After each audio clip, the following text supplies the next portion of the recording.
Welcome everyone. Welcome to the 29th edition of the Home Theater Hub. Appreciate everyone who has joined in the chat already. Thank you, Miguel in the chat, Richard in the chat. Thank you guys so much for joining. Ike, what's going on, man? I'm good, man. How about you? I haven't spoken to you all freaking week, man. You just Man, just abandoned me somewhere. I've been incognito. I can tell you that. It's been since I took a couple days off last week. As you guys know, I took a little vacation, went to the Keys, and all that did was just left double work for me on Monday, Tuesday, and Wednesday. So, Yeah, that's usually how it goes, right? You get back from a vacation and then you need one like a week after because everything was just waiting for you to return. yeah, absolutely. Yeah, so it's just been a whirlwind of events. So with work and with my business and everything else. But so I haven't had any chance to actually watch any movies or anything like that because we obviously were on vacation. But I did try to partake into a movie that they had at the resort. So we actually were able to watch Inside Out. They had like a movie night there, and we Yeah, were able to okay. watch Inside Out. Yeah, I actually like that movie a lot. So it's a pretty good movie. Hey, can you check your mic? I'm hearing your mic volume is low. My mic volume's low. Yeah, How or at about least now? Check check. it sounds good to me, but CB said it was a little low. All right, let me pump it up a little bit. How's that, It's probably CB? that post vacation voice, man. Uh, Rich, he's giving us. all Hey, right, look, Mr. Paul. Mr. Paul good to joined see you, us. man. What's up, guys? What's going on? Oh, not How are you much. doing today? Doing good, doing good. Just recovering from the holiday weekend still. You Man, know, I went pretty hard this past weekend. man, I was partying like I was 18. Let's put it that way. Started at I don't know. We went paddleboarding and had a few drinks on the lake, which was an event in itself because the car battery died. I left the paddles at home, Ooh, so paddleboarding without paddles is kind of hard to do. But that's we one of still these rolled. numbers. Yep, exactly. Literally paddling. So we just went probably 30 feet out in the middle of this little cove and tied to a tree and just kind of swam and float. Um, and the car battery died, but it had died last week because I left the lights on. Kind of the same thing here, but it's only like 2 minutes. I need a new battery. But so that started our day, and then we went to an Italian restaurant and had a bottle of wine and a couple more drinks, and I think we called it a night at about 4 o'clock in the morning, Ooh, and we're drinking the whole time. so you called it a morning at 4 o'clock in the morning because Yeah, that ain't no yeah, night yeah. no more, man. It's way past I didn't nighttime. move Sunday. Let's put it that way. Sunday, I was like in a coma. I was like, I was like, oh man, this hurts worse. But yeah, I had a good time. We had an excellent time. We were that's partying. great. Glad to hear See, that. I did the complete opposite. I slept like I'd never slept before this long, and I was off. I had Friday and Monday off, and I slept throughout.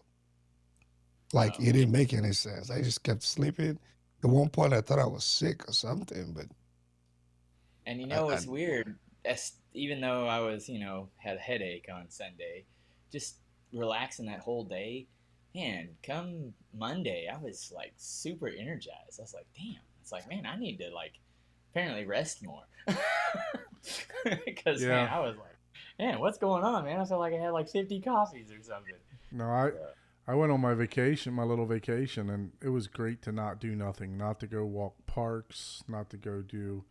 It was just literally just like it was a Hilton hotel right off the side of the road, and there's literally nothing there but beach and restaurants for it to eat at, and it was just fantastic just to sit back and lay around, and do nothing for a while. And actually, my son had a fever on Sunday, so I mean, I got to lay in the bed in the hotel, and we had a waterfront view, beachfront view. So I just opened both patio doors and laid and listened to the ocean, and it was great. It was fantastic just to relax. So Yep. my as wife far as- usually likes to walk all the parks and stuff like that, and I'm more of a Yeah. just sit on my ass and Yeah, I call that a vacation. Yeah, I hear you. So, I heard you didn't have time to watch anything, or you were too busy doing Yeah, vacation. yeah. No, well, we they had like a movie night there. So Yeah, so they always I- try to put little activities together and stuff like that, and it was supposed to be on like this, they called it Ben's Garden, but it's like basically a bunch of turf, that they have put there, and it was supposed to be outdoors, but for some reason they moved it indoors. I guess they may have thought it was too hot, but it really wasn't that bad. So it would have been nice to do like a little outdoor movie. They had the blow up screen and all that stuff, and the projector and all that, but they just moved it indoors. Gotcha. So, Well, I watched a movie the new Roadhouse movie. oh yeah, Yeah, it was. Let's just say it's kind of the Fast and Furious version of Roadhouse. I was like, okay. I mean, I was like, don't even think of the original Roadhouse. Just wipe that out of your brain. That just don't even think that they're related. They tried to, do a couple throwbacks of, the throat thing and whatever. the only but it thing I wasn't. remember of that movie is the sex scene. So, Oh yeah, they didn't have that in. Yeah, they didn't even have that in there. So, but yeah, it was pretty funny. I mean, it was hilarious. And Conor McGregor is hilarious. Like, he's a good sport for. oh really? He did a good job, huh? I haven't watched it yet. Yeah, I mean, I wouldn't say he's a good actor, but I haven't seen him in a lot of movies. So, if that's like his first, well, yeah, he did really good. If that's his first acting job for what he did, yeah. I mean, as far as, it wasn't like he was bad, but obviously he's not an A-lister actor. But yeah, as far as what he did, yeah, he did all right. He did pretty good. And what, knowing his line of work, right, and the character he had to play, like I said, he's a good sport for doing that, and he was pretty hilarious. So if you just have to watch it. Yeah, I'm gonna have to check it out.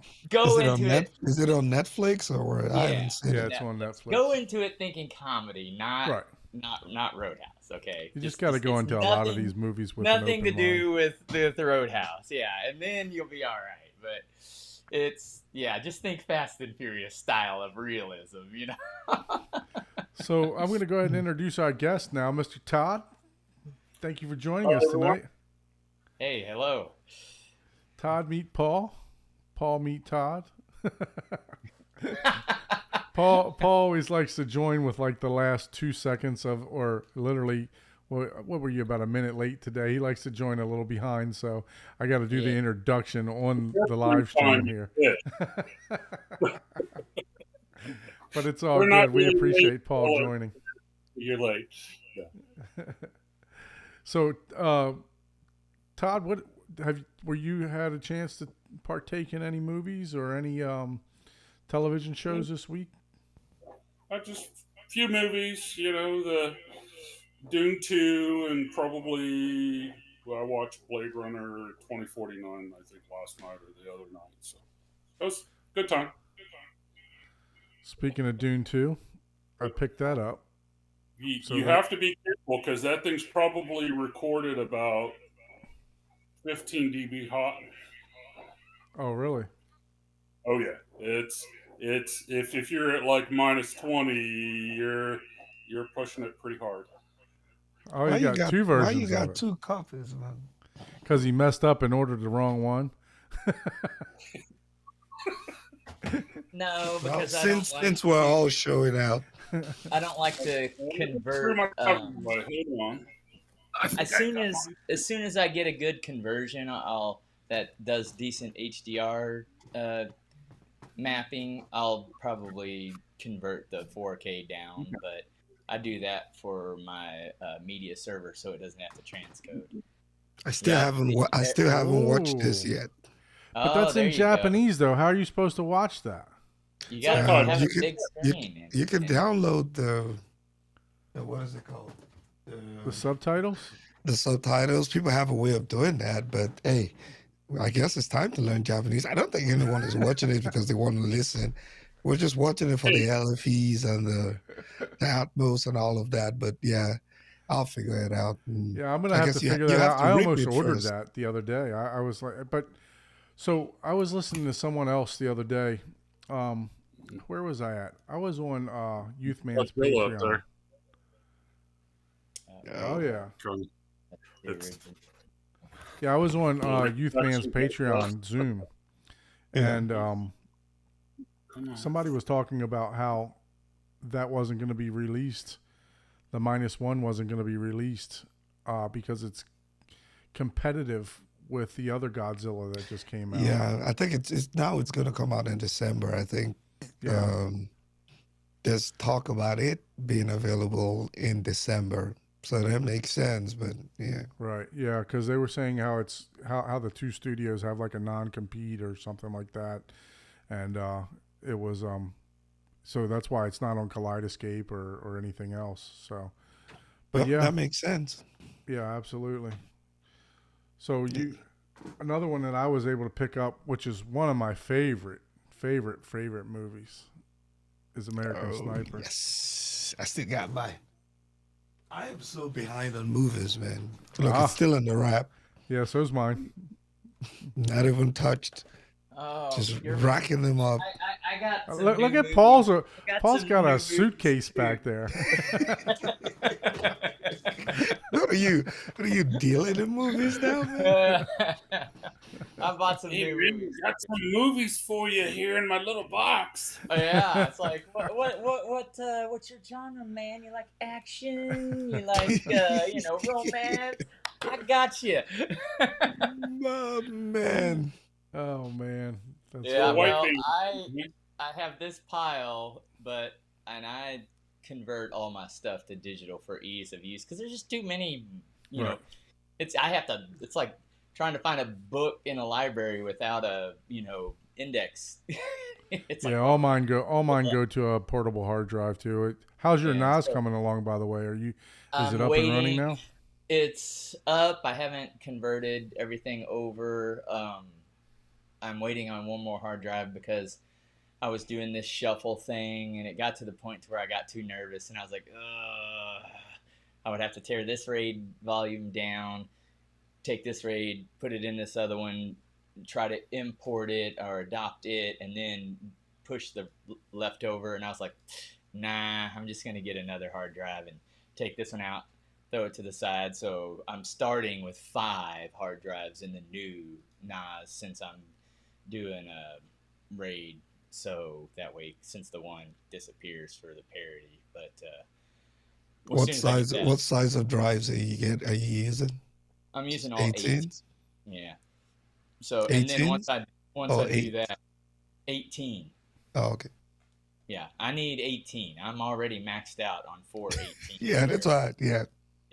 Yeah, I know. It's a large number, but let's put it this way: I will have a total of 8 in the NAS as soon as I get it, because I still have 4 after I move all this data off. I will take all 4 of those, put them in the new NAS, and I'll have basically 1 spare ready in case of a drive failure. Right. And after I get what's behind me cataloged, I'll only have 40 terabytes left of 7 18 terabyte hard drives. So it's a large. That's a large project. Yeah, it is. It is. I'm being patient. Usually I'm not very patient because I'm like, ooh, new shiny. And this new NAS is, it's pretty cool. It can do a lot more. Like I can do like a bunch of other stuff much easier on the newer software. Okay. Did you opt to put the SSD drive in it and everything else? I have two M.2 drives for caching that Okay. is capable of it, and I got hooked up from one of my buddies who's in the industry, who might know him from Scottio channel. Yeah. So I got a good deal on some SSDs, so I got two 1 terabyte hard drives, the MBM 2. I think 2.0 or 2.2. I'll tell you what, 2. Scott is the master of finding all these deals, man. He's always Yeah, so I'm using that for read cache. So basically that. So once I get my database back up and stuff, pretty much all my thumbnails and all that will probably just live on that, and everything will just be instant because it'll be the limit of my 2.5 gig switch. I actually bought a 5-port 2.5 gig switch so I could connect them all together so I could transfer, just in that one connection. Yeah, so Master's Lesson says, funny we have Kaleidoscape, but we still keep buying physical media. Sometimes it's just an addiction, Yeah, well, yeah, it's just a collection. It's nice to have, it's kind of like, people buy bobbleheads, or you collect baseballs, or you ain't playing with the signed baseball. Something you like, you cherish, and yeah, I don't put all of them on display, but I will eventually probably make I have some future-minded projects that I'll probably do a couple movies just on display somewhere, like either in a rotating LED lit box or something, to where you can like flip them or something. The reason is because I'm taking all the LEDs off of my screen that goes all the way around. And I bought one that goes around 3, that's one strip. So hopefully I can get a little bit more accuracy, or I won't have any overlap, and it'll be a little bit cleaner on that interactive LED AI box that I have. And then I'm going to take those 19-foot strips and mount them on the back of my sound panels that I have. So I'll turn that on, and that'll be off to the side. That'll also be lit up. So that'll just, add a little more cool factor to it. Yeah, I mean, old habits die hard, right? So we're all used to buying physical media, so yeah. you're not I just bought going to the. suddenly stop. I had to buy the Steelbook. I mean that for one of my favorite movies, I had to buy the Steelbook. Gotta support it. One that I haven't shown yet that I picked up, even though I have it on Kaleidoscape, and it's been. Oh, so you still ended up picking it up? I still picked it up, man. Because look, for $15, man. for like you said, it was very cheap, and instead of switching back and forth between two different devices, if I can put it on there without it costing me an arm and a leg, why not put it on that Arvolution player or the Zoom, the Zoom or whatever device that you have to stream your media.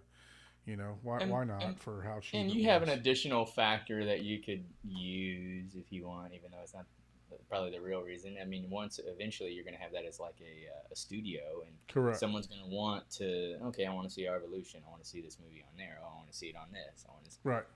You'll have both. Yeah, we can try to do a little comparison. You know what I mean?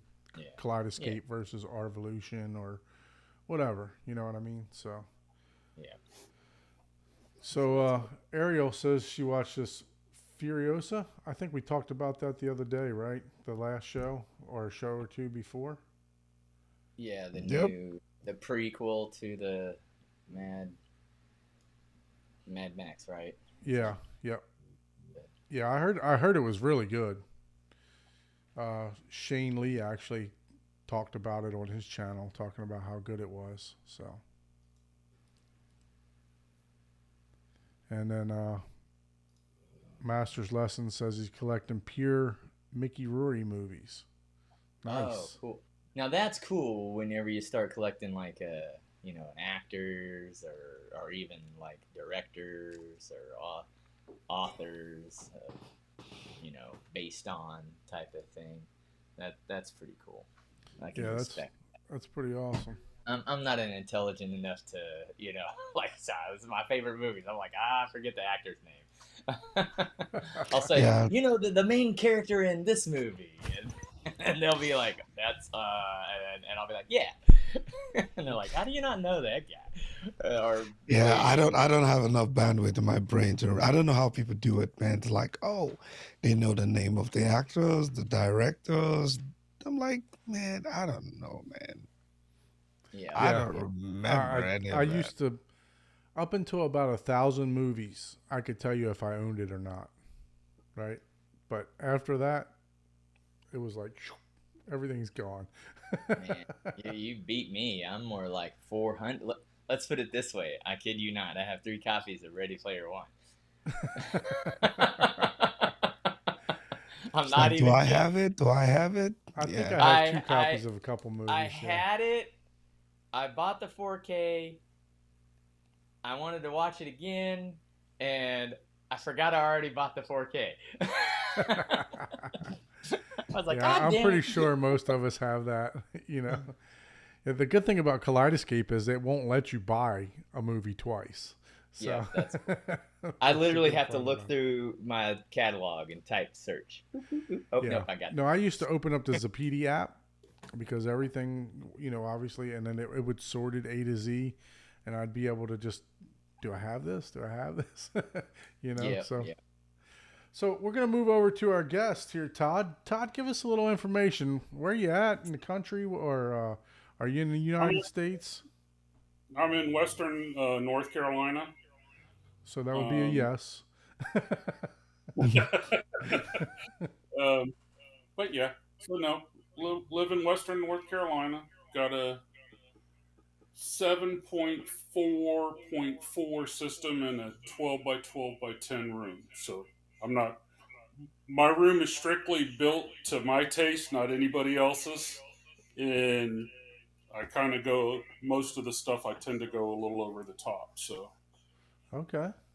So yeah. So it's So a what got you into home theater? What drove the inspiration or well. passion? It was Dad had 901s in the early 70s with the Marantz and a hellacious record collection. And then when I was in the service, you either went 2 routes because I was in Hey the Todd. submarine. Hey Yeah. Todd, quickly, can you check if YouTube is not muted on your end? We're getting some feedback. Oh, So if it's gonna be the phone here. So okay, let yeah, me can pull you that. mute the phone? Yeah. That's fine. You can just mute it. Yeah. Well, it was muted, but I was still getting feedback from the Okay, from yeah, you the. can just Okay. hang up on there, and when you're ready, you can just dial back in. It's no It's problem. over there. The phone's fully charged. So I don't have to. Oh my God, no. I don't hear it Um, anymore. Yeah, Yeah. we're good. So, but no, when I was in the submarines, I was Navy and submarines. So in the 80s, guys were either buying home home stereo stuff or in the barracks. So you had the Kappas, the Infinity SM 120s and 150s, and then my roommate actually had Carver Amazing loudspeakers with the Carver receiver. So he had like big stuff, and then also, or everybody went into the car stereo stuff. So So you were before able I to take all that stuff on a sub? well, no, you had barracks rooms because I was on a fast boat, so there were only you know 80 beds for 120 people. So you always had the hot rack. So when you were in port, you had the barracks. So everybody had all their their their their speakers and their home, their stereos and stuff, and that was at the same time that the car stereo started getting into it, and that's actually where I found the speakers that I still have today, or the Vandersteins, where I was going around between, the Tweeter or Best Buys and the Circuit City, and then there happened to be a hi-fi high-end store there in San Diego, and I went in there, and they're like, "Well, what are you looking for?" And I'm like, "Well, I don't really know what I'm looking for, but this is how much I'm looking to spend." And so, well, of course, they showed me the more expensive stuff, which end up being the Vandersteen Model 2s, which I have. And then I'm like, well, I listened to them, fell in love with it, and then I'm like, how much is it? And they're like, it's like $1,200, and I'm like, well, I don't have $1,200. I was like looking in like the $500 to $600 range, and then they're actually, well, we have the Model Ones, and then I listened to them, and then I went back over to the other places and around, and I came back and bought the Model Ones, and I actually still am using them for my my Atmos, my rear Atmos speakers. And then once I got money, once I started making decent money, I bought my Model 2s, which are my side speakers now. So they're, era 1993, and then my Model 1s are, 88, and they still jam good. And then now the rest of my system is all Vandersteens, but it's all used. So I got another pair of Model 2s, which are my front stage, and they're actually there's a vintage hi-fi store. It's a Vintage Audio Express in Jamestown. First time I went into the store, they had a pair of Model 2s playing. So at the time, I was using my Model 2s on the front and the Model 1s on the rear. I had a 5.1 system with my V&D subwoofer. So it's like, as soon as I went in there, it's one of those son of a bitch moments. Damn it, I gotta buy these. So I ended up with second pair of my Model 2s, and then my other set of Model 1s were purchased on eBay, because it's like, they still make these same speakers today, and they're like $2,000, but you can pick them up for like $200 to $400. And of course, most people, when they're hi-fi stuff, are very are gonna baby them, and that's not my styles.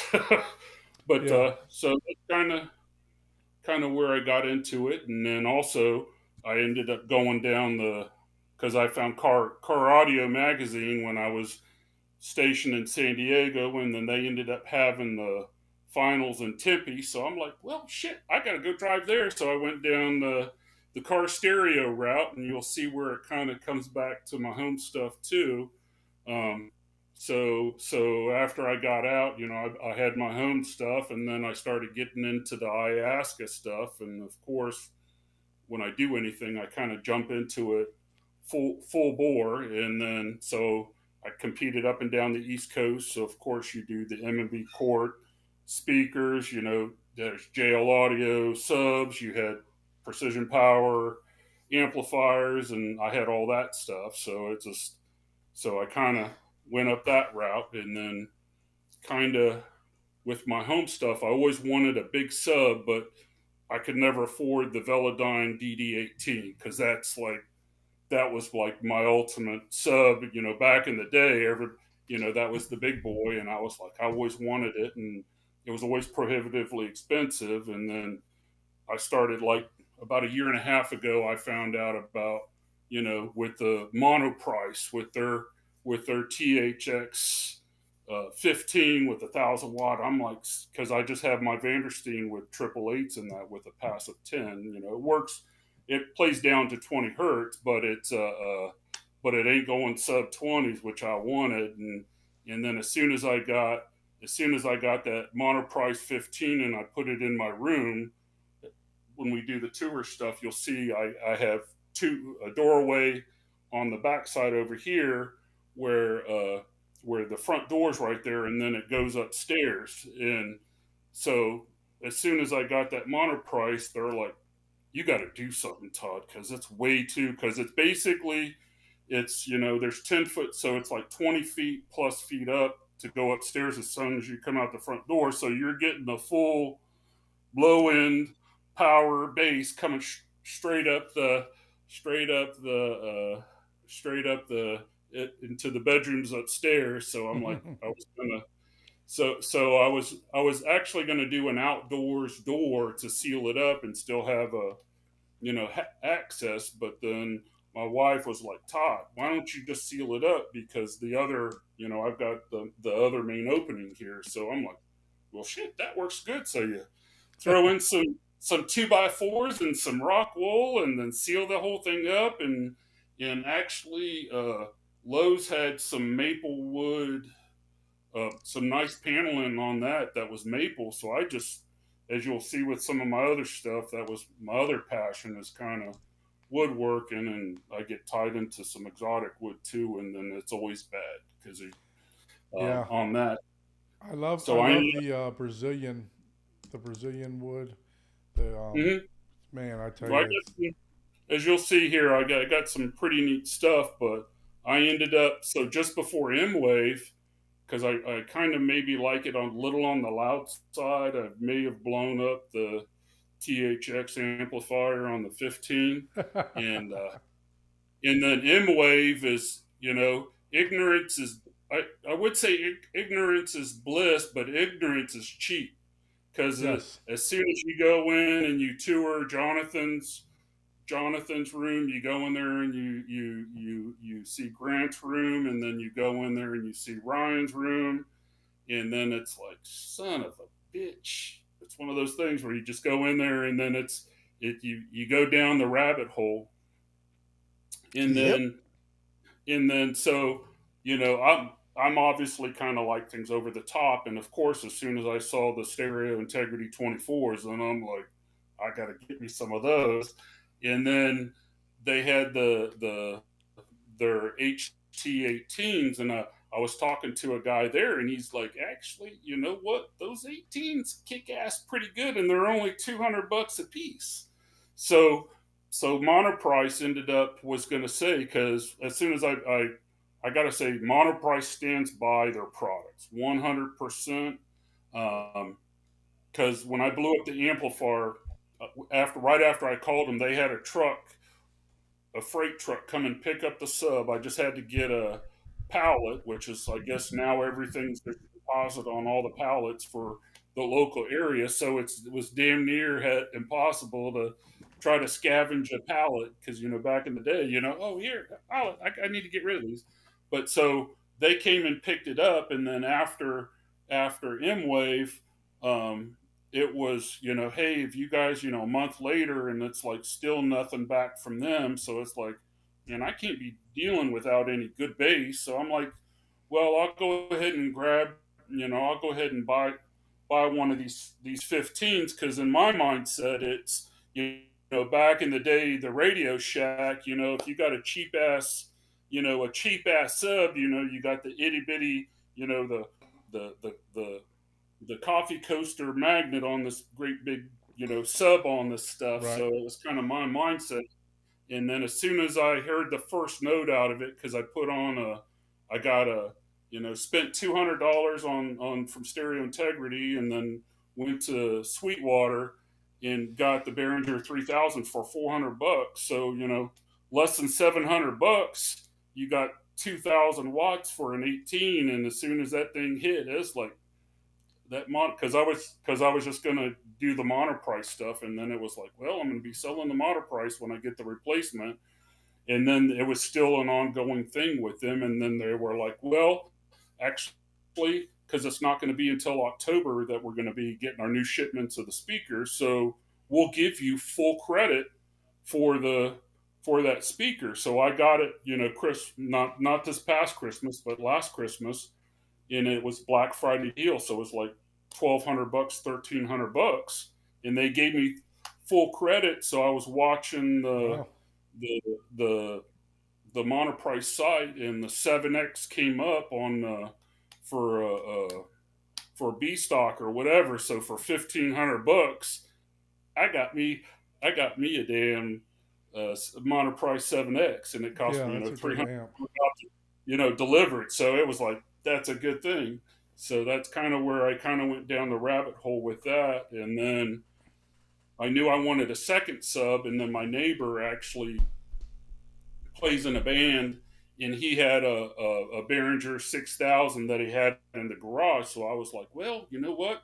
Hey, I'll trade you my brand new 3000, so you'll still have an amp, but I need a two channel stuff. And he's actually, Todd, I'm actually going a different route. So I'll sell you the Behringer 6000 with the 47U full rack for $400. So I'm like, here Done. you go.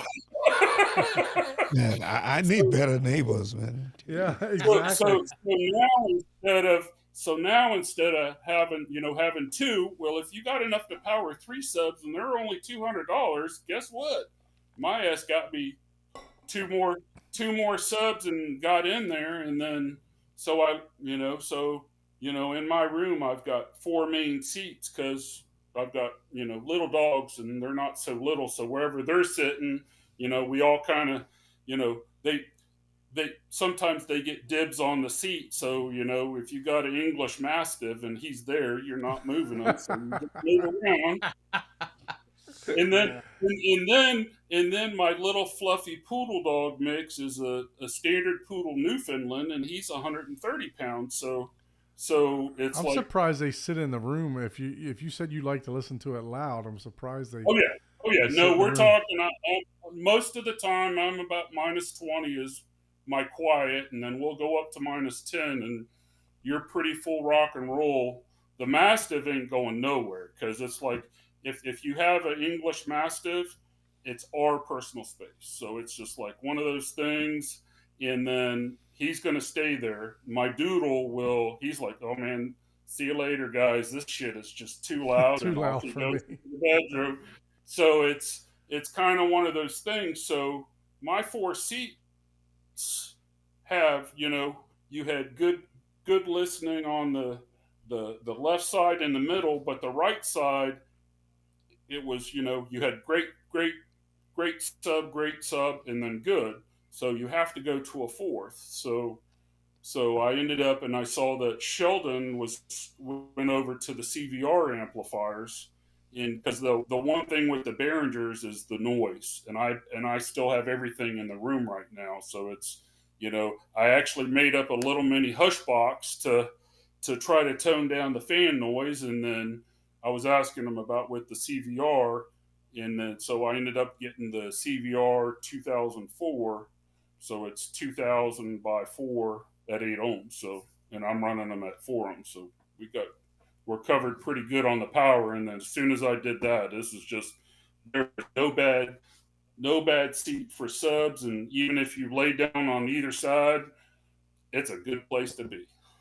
That's awesome. So yeah. So and then like I said, I got all towers. Because I kind of went with the Jonathan von England mindset of trying to get everything the same.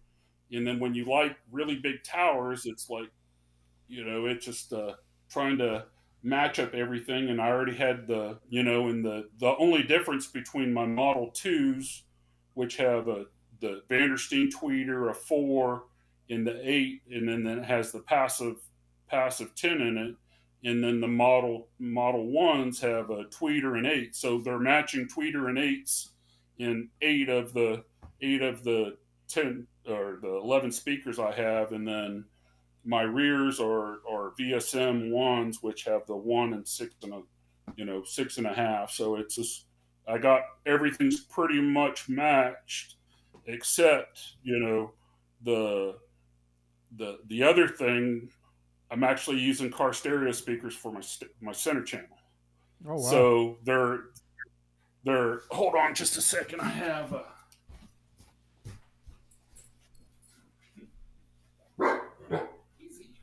There's the Labradoodle. Yeah. Man, Not I saw quiet, that man. Mastiff. I saw the Mastiff yesterday. That stuff is huge, man. That dog is big. So MMB Court now is crap speakers, but back in the day, they were the gold standard. And these were the competition drivers. And once you get into the whole competitive stuff, you're going to get the good speakers. And with these MB Court competition drivers, the 6.5, 4, and tweeter were about $1,200 in the early 90s. So it was good shit.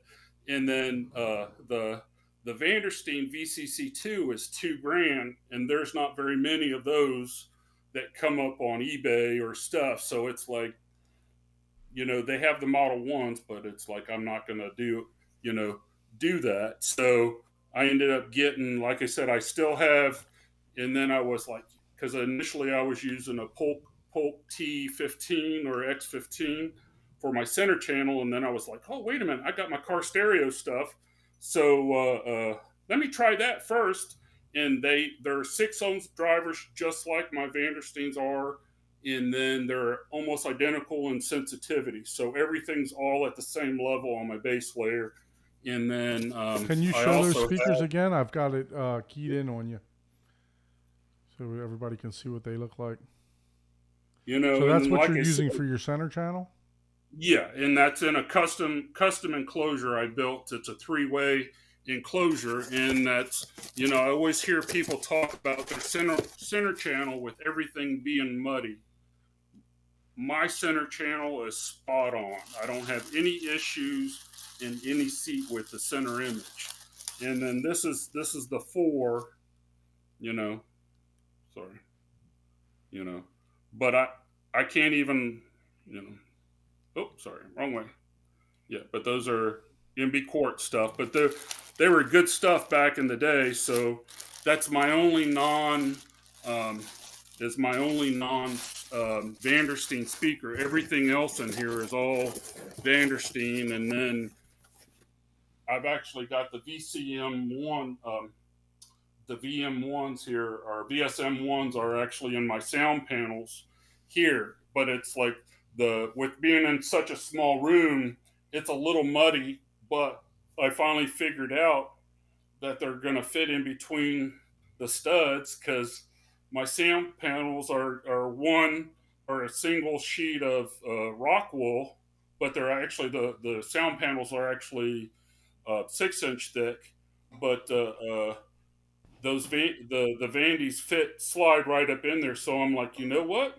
I can put them in wall and bring the tweeters down. So now I'll have great channel separation between my base layer and my upper, because from the head forward in here, it's the sound is much bigger than the room, because like I said, my room is only 12 by 12 with 10. The good thing is with the 10-foot ceilings in here with it. So it may not be to everybody's taste, but it's just to my taste.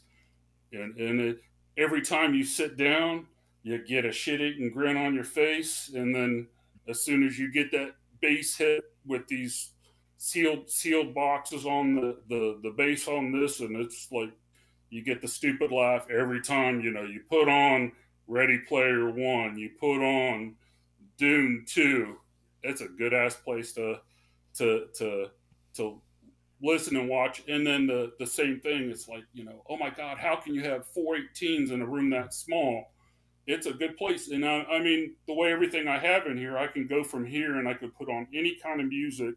It sounds great. And then it's like, people always talk where you kind of get, after getting on YouTube, and I prefer the live performances, the Nirvana Unplugged, Alice in Chains Unplugged, the Hell Freezes Over, those are awesome, great live acoustic recordings, and it's a good place in here to be to watch everything. And like I said, and then my other passion is doing a bunch of woodworking. So why have a bunch of painted black speakers when you can have something that looks great, and then it's like I said, I kind of and then it's because it's bad also, is that when your dealer is an hour from your house, it's always a bad situation, and you're always happy if you ever go to your dealer. If you can make it out without $200, it's a good day. let's clarify. We're talking about a speaker dealer, right? I know. Yeah, I was just about to say, I know Paul can relate. I'm letting you guys take the easy ones. You go in there, it's like, no matter what your passion is, whatever your dealer is, and it's like whenever you go there, it's like, son of a gun, something else new or whatever. It's always a bad, it's like, crap. Oh man, how much is that? It's like, shit. So, but it's like, yeah, no, it's like, but like I said, and I just finished up, and we got everything's. It turned out pretty good because initially I was just going to have it. The I had a painting in here we got from an antique shop that worked out really good, and it had some cool colors. So my speaker boxes and my barn door and stuff I did are kind of matched to that. And then here, if you want me to, so we I got can do Richard it. asking, are your 18-inch subs stacked on top of each other? So why don't we just Yeah, go ahead and yeah, dive no. into the And tour? the nice, you only need 4 cubic feet on these on the stereo integrity. They're $200, but they're not cheap subs. Yeah. They are an incredible value, and I punish the hell out of them. And they're way underrated because they're, like I said. And then hold on, I'll grab my phone and we can show you Yeah, we'll around just here. go ahead and dive into the tour. All right. So in Hold here, on, let me get you put up here. Yeah, then you can mute his main camera. I'll mute it just a second. Hold on.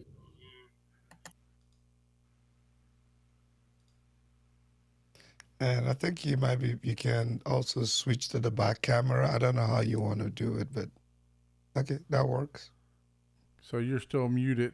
There we go. Hold Yes. on. There we go. Guest has muted themselves. So you just need to unmute your phone.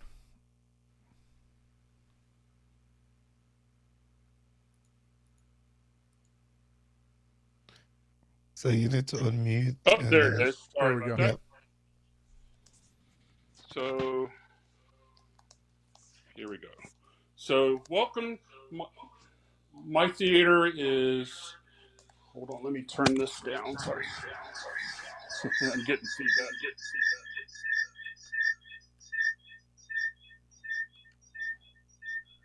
Just 1 minute. Yeah, you can just hang up on there, and then when you're ready, you can just rejoin. That's fine. I just muted his phone for a second. So that way. Well, I was getting feedback. Yeah, it's no problem. Hold on.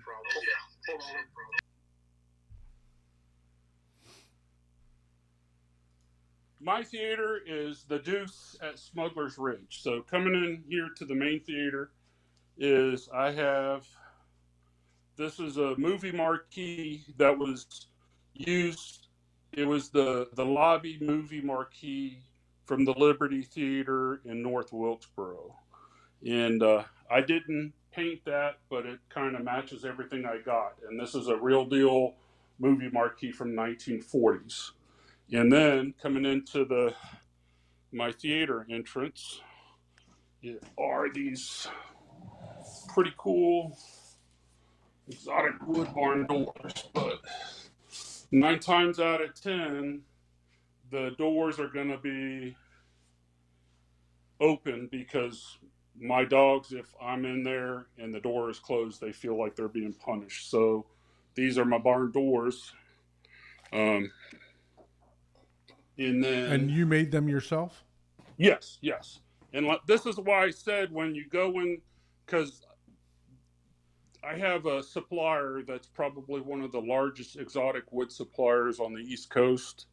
And you can go in there, and then, of course, everything's by the board foot, and the cheap stuff starts off at about $8 a board foot, and then it can go up from there, and then it depends on the width of the board, and then if you like curly or figured wood, you get a double the price. So, like I said, it gets real, and these are all about 1 inch thick boards, and then Is that the Brazilian wood? No, it's actually, we have IP, that's bloodwood, canary wood, Patagonian rosewood. We have, I think this is Chechen, and I think this is Chechen up here, and then like I said, it's several different types of wood. So this is kind of my other passion with that. And then, so when you come in here, it's hold on, guys. So you have, these are my main fronts. Those are the Model 2s there. And then you have the Vandersteen Model 1s for my front Atmos, and then a little bit of Good, the Bad, and the Ugly with Star Wars, where we got it at a Comic-Con in Raleigh a couple of years ago, and then sound panels there. And then, like I said, these are, why do you need to go with big, ugly black speakers when you can have something else pretty cool?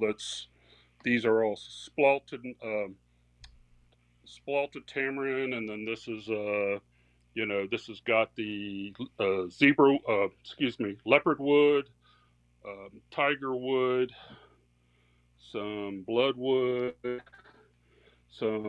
this is some Brazilian wood, so it's there. And then if you want a dark speakers, you got all Brazilian walnut there, and then you have my rear Atmos.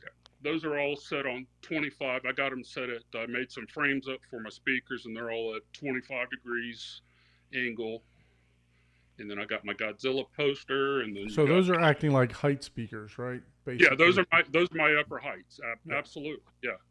So yeah, they're kind of high up, so I got pretty good channel separation there. And then I've got the second set of Model 2s there, and then within the sound panel there, I have a VSM1 here that's about this tall, and the rest is sound panel.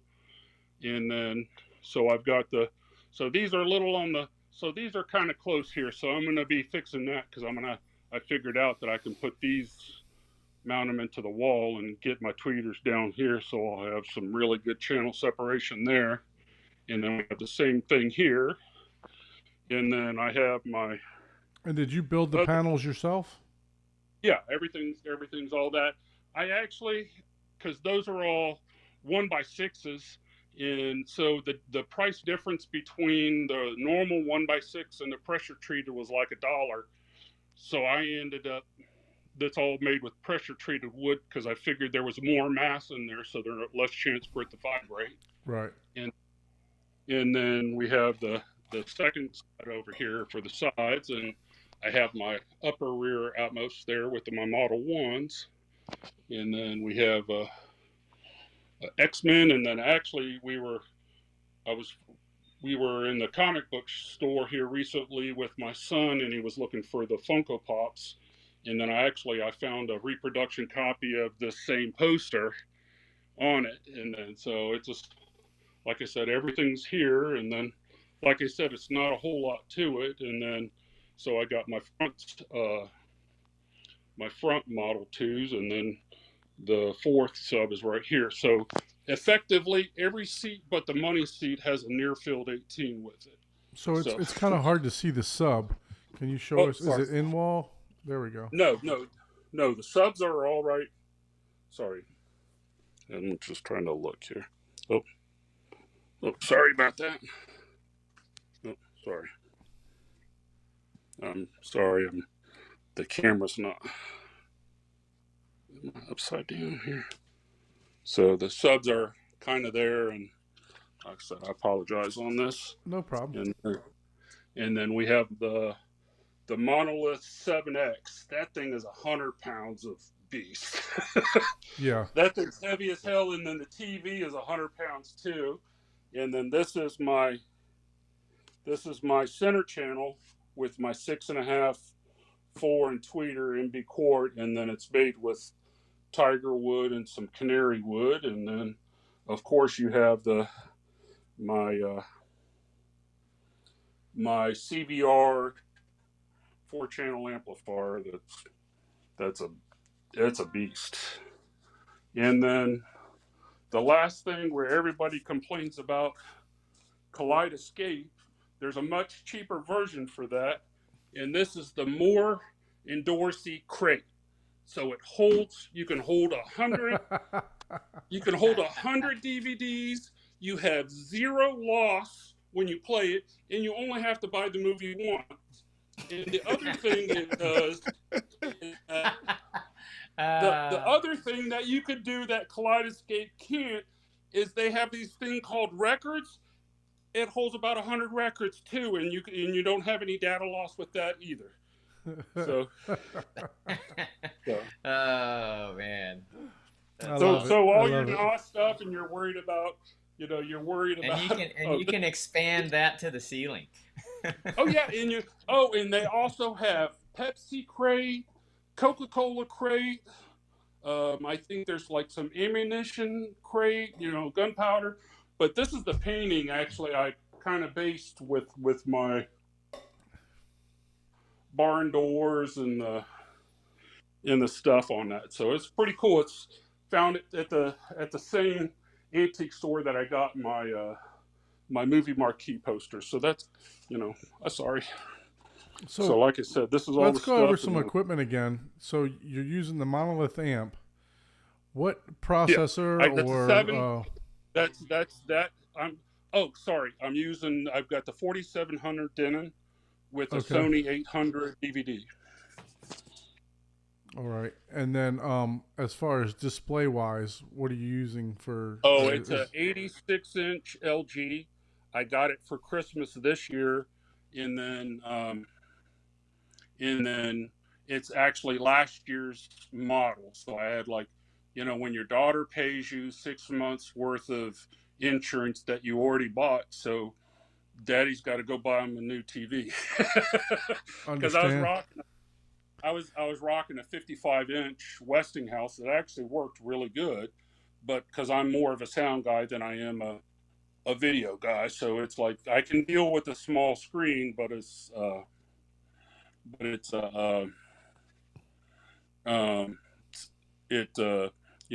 sound is my preference.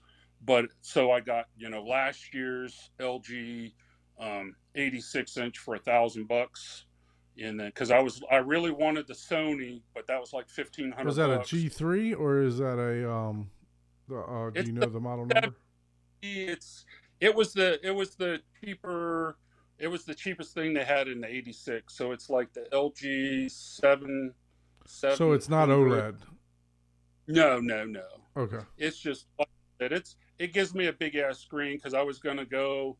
I really wanted the Epson LS 800, but my room's not quite because it's like I still have I still got open windows. I don't have the light control on the stuff, and I just finished painting in here, so it was. So I'll go ahead and I'll switch it back over here. Yeah, and I'll hang up here.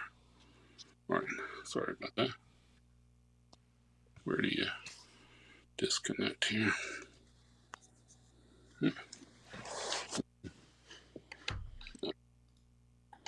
All right. Oh, I'm back here on the.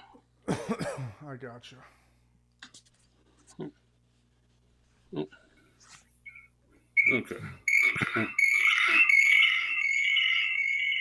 How do I disconnect here from there? All right. Sorry about that. But yeah, so no, I have I've got and then sorry about that because I'm using my base layer is the Monoprice 7X, so I got 200 watts by 7, and then on the upper front when I bought my second Model 2s is I knew because I wanted my old receiver was a 5.1, but it had the preamp output for a 7 channel for a 7.1. So I was like, well, let me try that and see if I like it. So when I got my second set of the Model 2s on the Vandersteens, I also got an NAD 272, and that's like about 150 watts a channel. So now that's running my front Atmos, and then I'm strictly using my Denon to power the rear. So I'm getting 125 watts a channel, true, because it's 2 channels driven. So that's kind of sorry about the shakiness and stuff on the picture stuff, but it's but yeah, so it's like I said, it's and the things with these stereo integrities on the 18s, it's 4 cubic feet, so you only need a box that's 2 foot by 2 foot by 1 foot deep, so they're not taking up very much space. So the box that we were looking at looked like really looked like it was a lot deeper than what you. So, are you guys muted or? No, Oh, we I can know. hear you. Hold on. We can hear you. Can you hear me? We can hear you. Yep, I hear you, Sorry, I had Don. everything. Yep, You know. we hear you. Shit. Come on. Oh, his speakers are turned down because he turned them down. Sorry. No, hold on. Let me do 1 sec.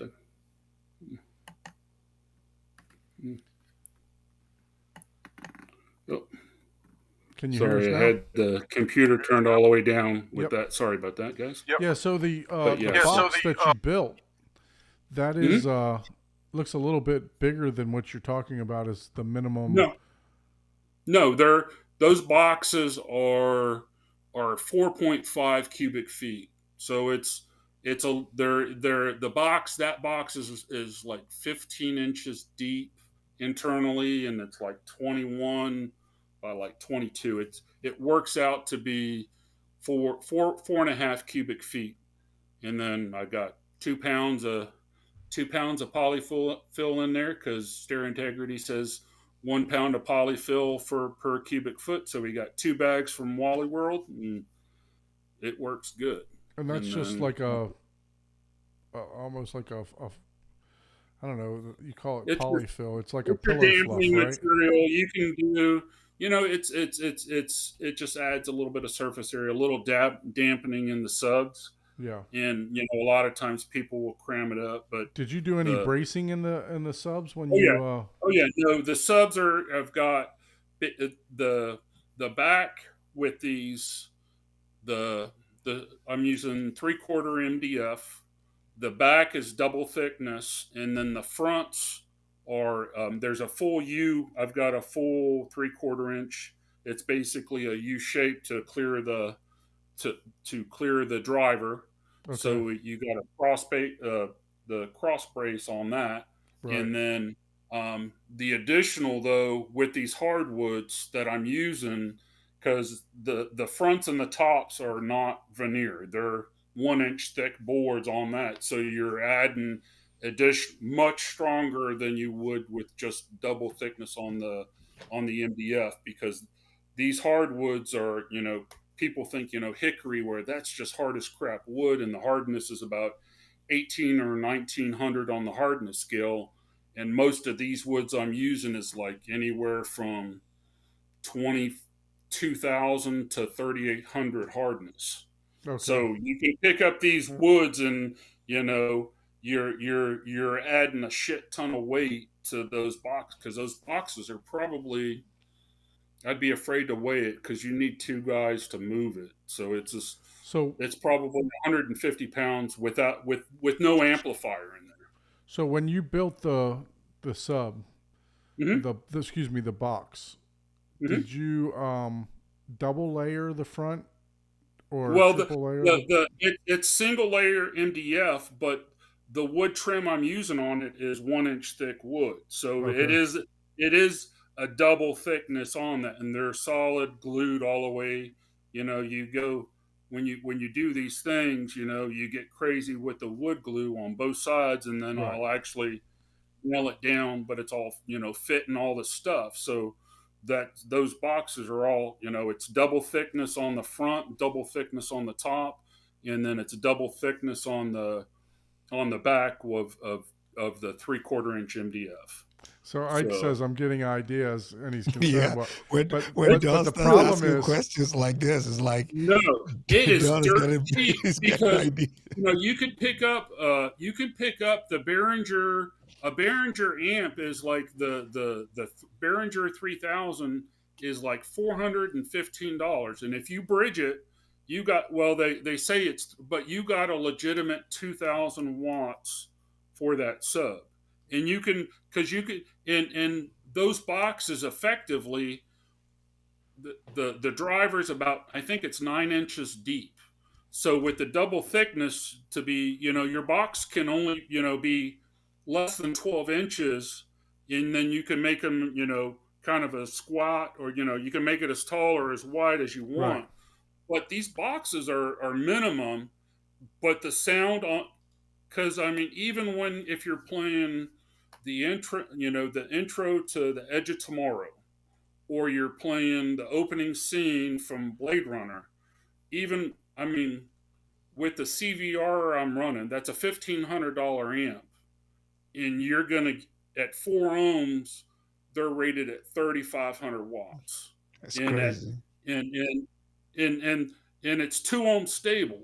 But even if with it, because it's it's a clone amp, and even if it's 80% efficient, you're still pushing almost 3,000 watts continuous. This isn't peak. This is continuous.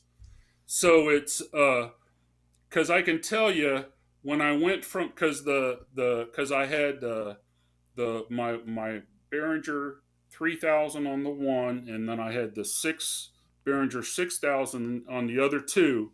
When I hooked up that CVR, you're definitely getting more than 2,000 watts there per channel. Yeah. No, In, so what in the base, Ike doesn't realize is that if I'm asking questions, it's already because I've done the investigation, right? No, that's why I said you're getting ideas. I know. I can tell and the the tell crazy signs. thing though, because it's like I probably have $200 to $400 just in the wood, because I didn't want a black sub box, and I did on my speaker over here. I used the Brazilian walnut, but I like my other stuff. So my Yeah, I was fourth looking one at over two here. of the Stereo Integrity. I think they're the 21 carbon inch fiber, carbon No, fiber. you have the 24, either the 24 or the 18. Yeah, And the thing is though, on that 24, you only need 8 cubic feet of right, space. exactly. Everybody else is making the boxes bigger, but Nick said you only need, because his boxes that he had at M-Wave were the 2 foot by 2 foot by 2 foot.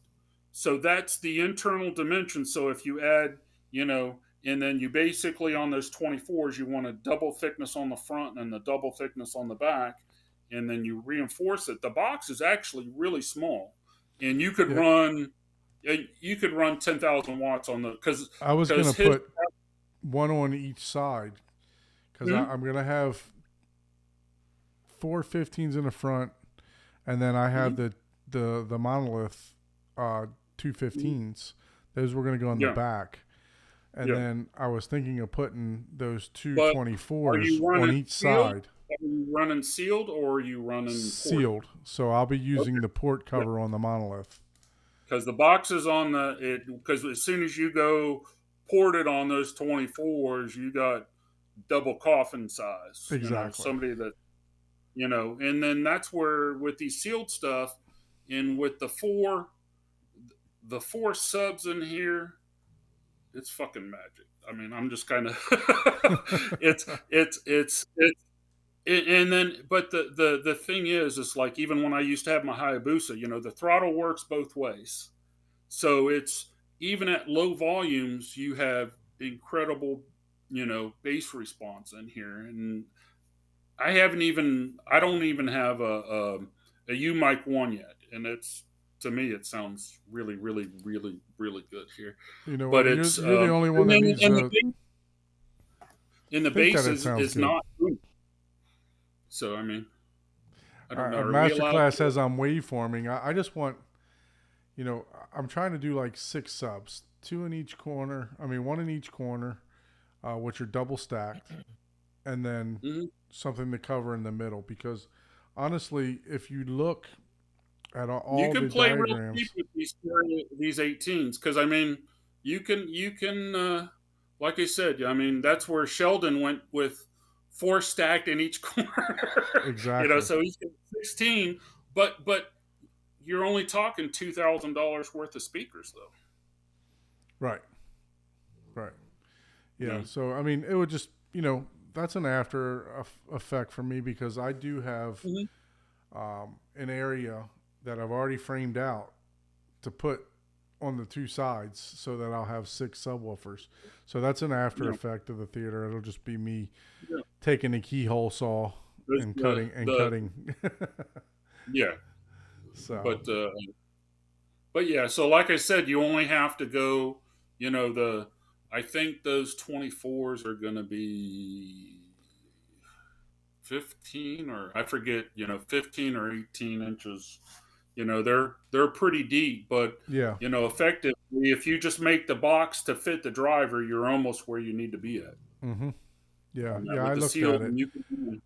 From my back from my concrete wall or block wall to the Mhm. front where I framed everything out, it's 9 inches. Plus, I'm adding 4 more inches onto Mhm. the front, so it's going to be close. So I'll have to Well, I see. mean, I mean, seriously, these, because they're depending on what box you get with these HT 18s, you're either going to get the 600-watt version or the 750. These things are set up for infinite baffle, ported, and sealed. And these drivers, even with the amount of power I'm pushing on these, are barely moving. And there's a 25 millimeter X Max, and that's 70%. So you effectively, those things are rated at 35 millimeters one way. So you effectively have almost 70 millimeters just with these cheap ass, and they're not cheap. They're pretty awesome. Yeah. I don't like them at all, but it's just, and like I said, your box only. I've always been one on enclosures to include the, add the additional space for the driver. So that's why, and then just the way everything worked, I went with a 4.5 cubic feet, but it's all, I just kind of played with it. And then I put and like I said, as soon as I hooked up that Behringer, and the first time it hit, it's like, well, that monoprice is going to go, I'm going to have to sell it. And then right after that, they were like, well, we'll give you full store credit. And like, that's free money there. It's just free rental and stuff till I could get my my my, my 7-channel mono price, because that was like $1,500. So I was like, because as soon as it came up, because it was probably that only one that came up, because right after that it was sold out again. So it was like the stars aligned and everything, because I was looking at getting the Buckeye amps on it, because like I said, these Vandersteins are not efficient speakers at all. I think the my twos are like 89, and I know these VSMs are only like 86. So you need a ton of power to drive them. And then, like I said, and the good thing with, because of the levels I like listening to have 8-inch drivers on everything, it makes this is a pretty good place to watch a movie on that. So it's just I was pretty, I'm pretty happy with it. Yeah. So and then well, the telltale sign, my son is in the room right next to me above in his gaming room, and I don't know what he's complaining about, but he's saying something about earth sounding and feeling like earthquakes.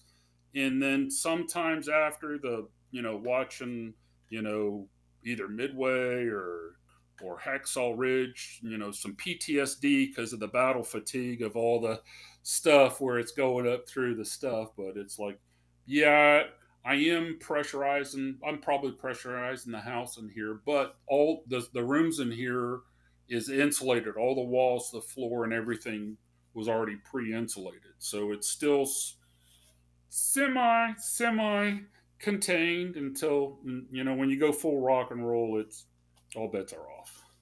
So it's just, Yep. Yeah. No, so it's, it it's was, definitely an interesting system. It's not something we see every and day. then, like I said, it's to my taste, and it's like, I know I'm breaking all the rules. Where, a 12 by 12 room, why would you put 418? Because you can, and it's a good place to be with a lot of power. And then, like I said, I love people always on these shows and stuff. People are always wanting approval on the speakers. It's like, it's such a personal thing. If you spend $1 million on what somebody says is a good speaker, but if it doesn't excite you, it's just another pair of junk speakers on Right. that. So it's so you got to find what you like, and it doesn't matter what anybody else thinks. So it's like I said, I found the Vandersteens, like I said, in 88, 87, and then I'm still using them today. They're old ass speakers, but they work really good. Still So it's Yeah, I works. just, Yeah. mean, look, don't be afraid, because it's like on the high end speakers, people baby the shit out of them. It's like, oh no, I don't want to turn that up. Something's gonna happen. It's like, man, why not? It's a good place to be. And it's better to overpower your speakers than it is to under them, because and that's always why I always had my Denon. I always tried to get the most power I could, because I always knew, because it's, you're going to distort it and everything else, and then it's like, or you get your new Denon receiver because your 5.1 isn't 4K compatible. So I was run when I was because on my 5.1 system with the Denon, I had my Vandersteen sub, and then I had the Monoprice, and I was just wiring it off, so in the front and the back. And then when I got the new 4700 with the split channel, I think we got way too much level, because I kind of set the the amp at, like, 12 o'clock position, and then I was using the level, the signal from the receiver to do it, and it probably got a little too hot for it. So now we don't have that problem now. So it's a Yeah. like I said, don't think small, people, because you think small, it's going to be small, and it's get what you want, and you know try to optimize what you're you know what you can do, because I'm a guy that I always try to get the big. I don't have a ton of money, so it's always, you got to get the best bang for your buck. So don't be afraid to pay for used stuff. It's just, and then there are options out there, and like I said, these stereo integrities are, you can't. It's like I said, it's like I have to check even when I'm listening at pretty sustained levels. Is the speaker working? But I think because it's also an infinite baffle, that it's a really, really rigid speaker, that you're not, even with what I'm pushing on it, they're barely moving. But it's a good right. place. So if you said you don't have a U mic, how are you calibrating?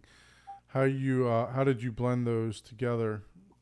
Did you By just let the Denon listening. I do it? mean, I was in the first areas, and I mean everything's level matched, and I have a Odyssey on it, but because from my main listening position, all my speakers, the front speakers are are identical to my center position, and then my rear speakers are tied to the other channel, which are identical too. So it works. I mean, I don't have a bad spot on my love seat or any position here. There's not a place where you're like, man, I'm not feeling it, where it's good, and then I can be laying down. And effectively, too, though, all my seated positions, if you're on a corner, are near field also. So like I said, it's a little different than most people. Yeah. Maybe a little over the top. So to blend, are those speakers, are they daisy chained? Excuse me, not speaker subwoofers. Are your subwoofers, are they daisy chained, or do you have them Well, I've got the four running like channel through a unit. mini So, DSP? so what I'm doing is I've got two outputs on my Denon. Right. So the one output's coming up, and then I have a Y that goes to the two front channels, and then my second output for my subwoofer two goes to the rear channels with a Y. Okay. So Okay. my sub one my sub one controls my front two speakers, and then my sub two controls my rear two speakers. I see.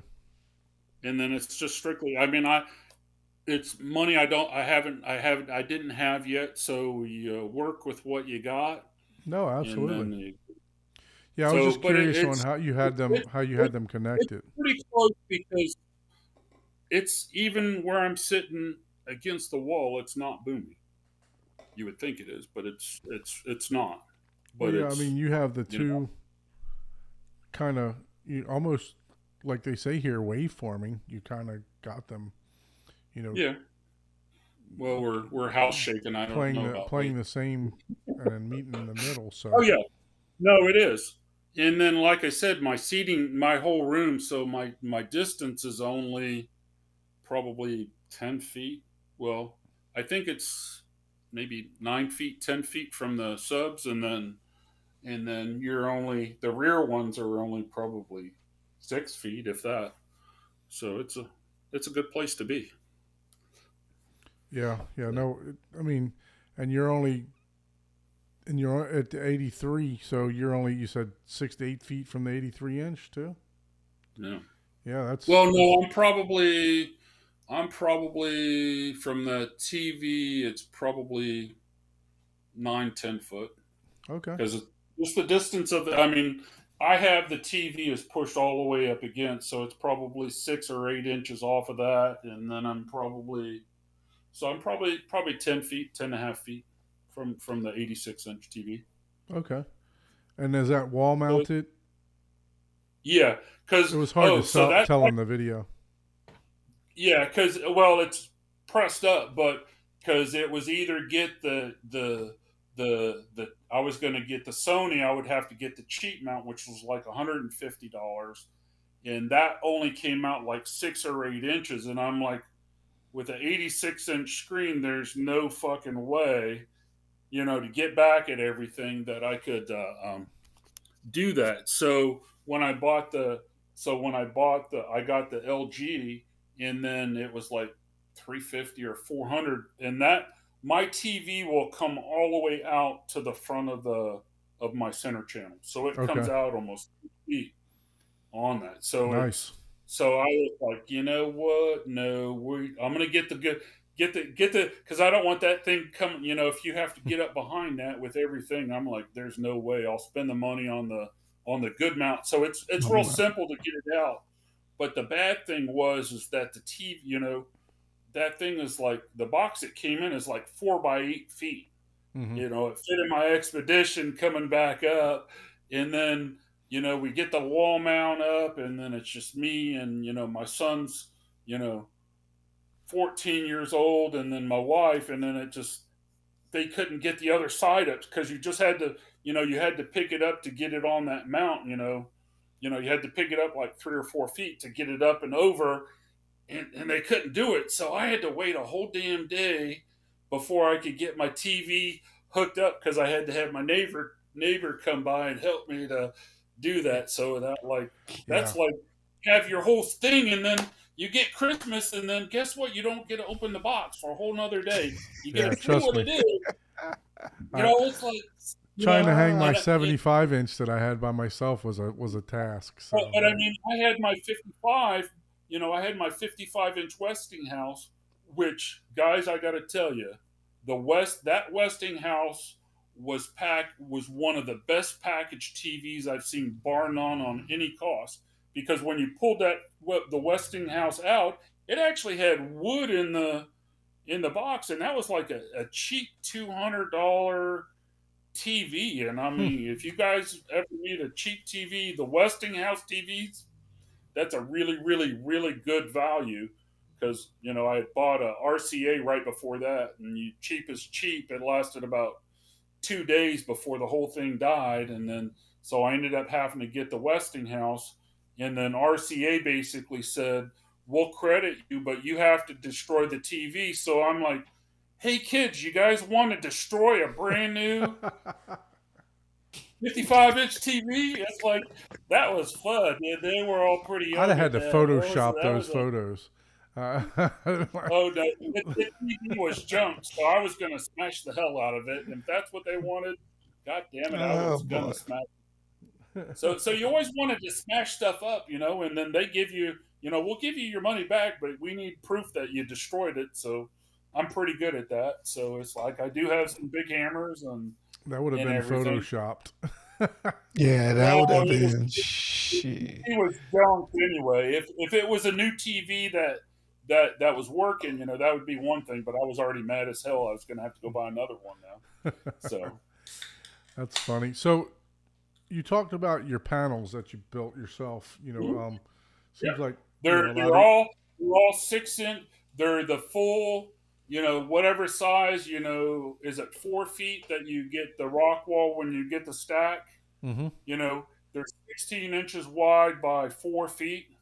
So it's full rock wool, and they're double thickness on that. So they're 6 inch thick, and I used 1x6, but they are pressure treated wood because it was like $1 difference. And my thought process is there's more mass, so there's less of a chance for vibration and stuff. So that's kind of where I did. And then the top, and because as soon as I put the panels up, and I was like, the speaker cloth, the material I got from Walmart is like the perfect match to the Vandersteen. So I'm like, you know what? God damn it, I gotta go buy some more good looking wood to put them on the top and bottom. So that's where all of my sound panels are are are finished with. I think it's Chechen wood, so it's a dark wood, but it's still a nice. And the other thing, I don't know if you saw, but underneath my TV, that whole length is it's like that full length is a sound. So basically, treated because I watch enough of the YouTube stuff about acoustics and everything, the importance of it, and basically the gist. If you treat the front and you treat the back, that's probably 80% of you know you're about 80% there. So that's why I went full width. So it's that same panel on the side, but it's like another half thickness on that front, and then because I can't my barn doors, they were supposed to close up, but with my dogs, it they're always feel if I'm in here and they're out there and the door is closed, they're being punished. So that door is always open, and then I have the two windows over here on the right side, and you're getting some natural diffusion anyway. So it works, And the other thing too is I've got some big, thick couches in here. So I've got a ton of absorptive materials, and then I've got, you got some other reflective surfaces. So I think I've got, because even before I put the sound panels up, there wasn't really much of an echo in here, and because I with the couches and love seat that I have in here, and then with I also have a carpet in here. If you don't really care what if you can get a dark colored carpet, go to your carpet store and go to the back and see if they got some old jobs. So I got basically an 11 by 11 carpet for $50.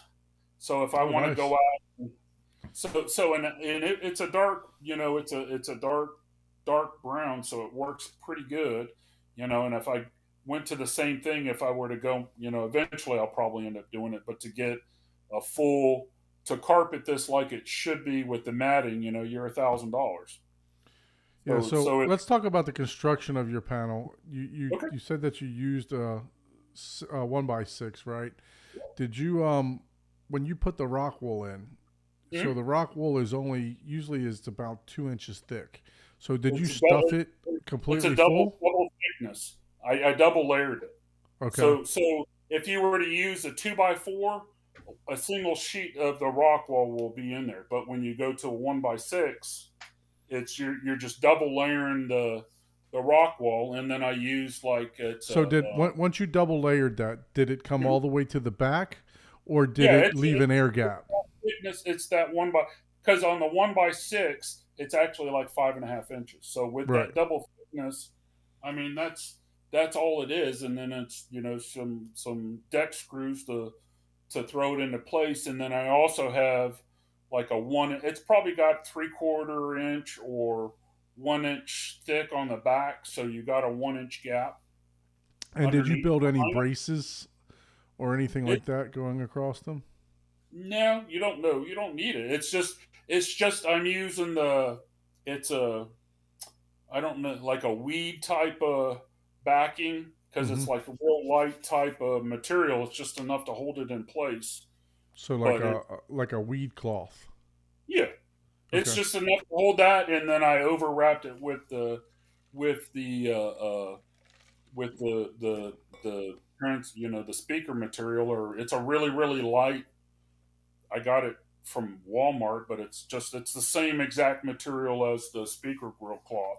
I mean, Yeah, it's a I, I always like to dig in a little bit on the DIY people that come on Mhm. the show because I'm a DIY person, so I like to get ideas from other Yeah, people, I mean, and how they and would when like to do stuff, and I versus the don't way even I would do it. yeah.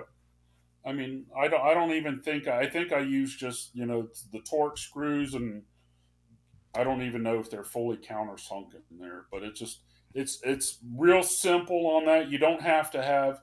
It's just if you probably could put something in the middle so it does, because them stacking up, if you look at these, because initially on the sound panels before, because I had the sound panels kind of off to the side before I got the second set of Vandersteens here, so I had some uh, the Polk 15s up here for my rears, and so I just kind of cut it so it's kind of wanting to come down, but for cross bracing, you really don't. It's not a needed thing on it, so it's pretty straightforward. And like I said, it's just they're with the 1x6s. It's a double layer. If you need some thick panels, do a 1x6 board, and you can double layer the rock wool in there, and it's nice even on both. It fills it up perfectly with that with the double rock wall, and it just I just you can trim it back if you don't want the full length, but when you got a whole thing, you might as well use it. No, absolutely. Yeah, I was just wondering if it left a little air gap in the back because Well, I know that they say, to put the panel off the wall a little bit to give it a and little bit that's of air where gap. yeah, because that's where I put. There's actually another board across another cross brace because it's enough to space to give you that air gap. Okay. And then also, I just gotta. These are I didn't do. I did it basic as hell. So you get the 3.5 inch bolts, and you do them in, and you hang them up on that, and you're done. Nothing fancy.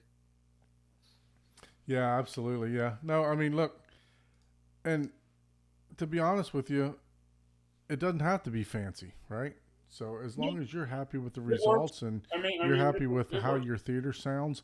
Now you mentioned um, a couple of the guys that are going to have uh, Mhm. theater tours at M Wave. Jonathan. Speaking of M Shelby. Wave, if you haven't gotten your tickets yet, 21 days away, everyone. So make sure that you do get your tickets and come to M Wave.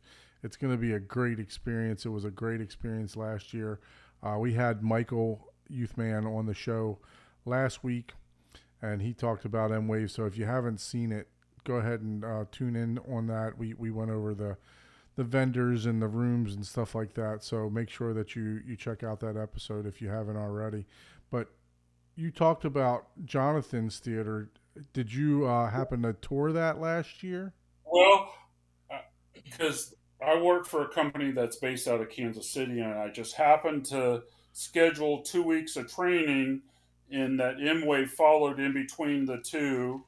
And I saved the company money by staying there. I didn't have to fly back home to North Carolina and go back, so it was a paid vacation for me. But I told my boss what I was doing in the first place. But so I was able to do Grant's and Ryan's theater last year. I missed Jonathan, so I actually met up with them, and actually I kind of got lucky, and I got my own personal tour Oh, uh, nice. All later right. on in the so. But I got to tell you though, Jonathan's system is the gold standard for everybody. That's no bullshit, and he's doing stuff, and he's not using JTR, he's not using per listen, He's not. He's all his subs are all the Dayton. What is it? The 18 M22. Yeah, the UM18s. That's the one I was telling And he Ike has to 8 get. of them. So in his current setup, he's got them stacked 4 and 4. But when I went in there last year, he had the 5 in the smiley face, and then with the three with the near fields. And I was always kind of thinking, well, the tactile transducers and the near field, that's a bunch of hokey crap. Well, my my my system is on a suspended floor, so I get incredible bass response here. And like tactile transducers, you really don't need it, but technically I kind of have 418s as tactile transducers because they're mounted on the floor. But and he showed me, he showed it with everything on, and then he showed it with the near fields off, and then with the butt kickers off, and then with the all his stuff, and he showed each thing. And then with on a concrete floor, that's a whole different, you're fighting a lot of different stuff. And when you go visit Jonathan's system, he's the harbinger of death for your finances, because then you realize the way that, and that's why I said, ignorance is very cheap, because as soon as you have knowledge and you go to M-Wave, it's like, son of a gun. Oh, I know what. Now you have to, that's where I kind of went down the rabbit hole, and, and I chased it pretty good to the light now. So this is a pretty nice place to be now in here. But once you realize what things can be, it could get real expensive. Yeah, no, I mean, he's got a fantastic setup. I actually am going to have the privilege of I saw that. touring That's his. a really good, and he's good people. Man, it's just what you see on the AV experience is the guy that you meet. But I think it's more Twilight Zone, where he's like the alien controlling everybody on the stuff, and then it's like, oh, this guy's, oh no, this is the way you're supposed to do it, and then it's like, oh, and then you don't know what hit you. Yeah, I'm going to be touring his theater on Thursday. I think it's going to be in the afternoon. And then I have 2 other ones that I'm going to tour also. I wanted to show some support to, those guys that are putting their theater out there. So it's definitely worth it, because I'm doing Sheldon. I've got was it Trippy, and then also Jayhawker. Okay, So, when are you coming into town? I'm probably gonna be coming in. I'm driving, but I'm probably me and my son's gonna. He doesn't give a shit about it, but he's gonna come experience it all and stuff. So it's I'm probably gonna be there on Tuesday ish. Oh, okay. So Yeah, I'm flying in super early Wednesday, so I think I fly out of Fort Lauderdale at 7, and I'll be there around 9 or something like that.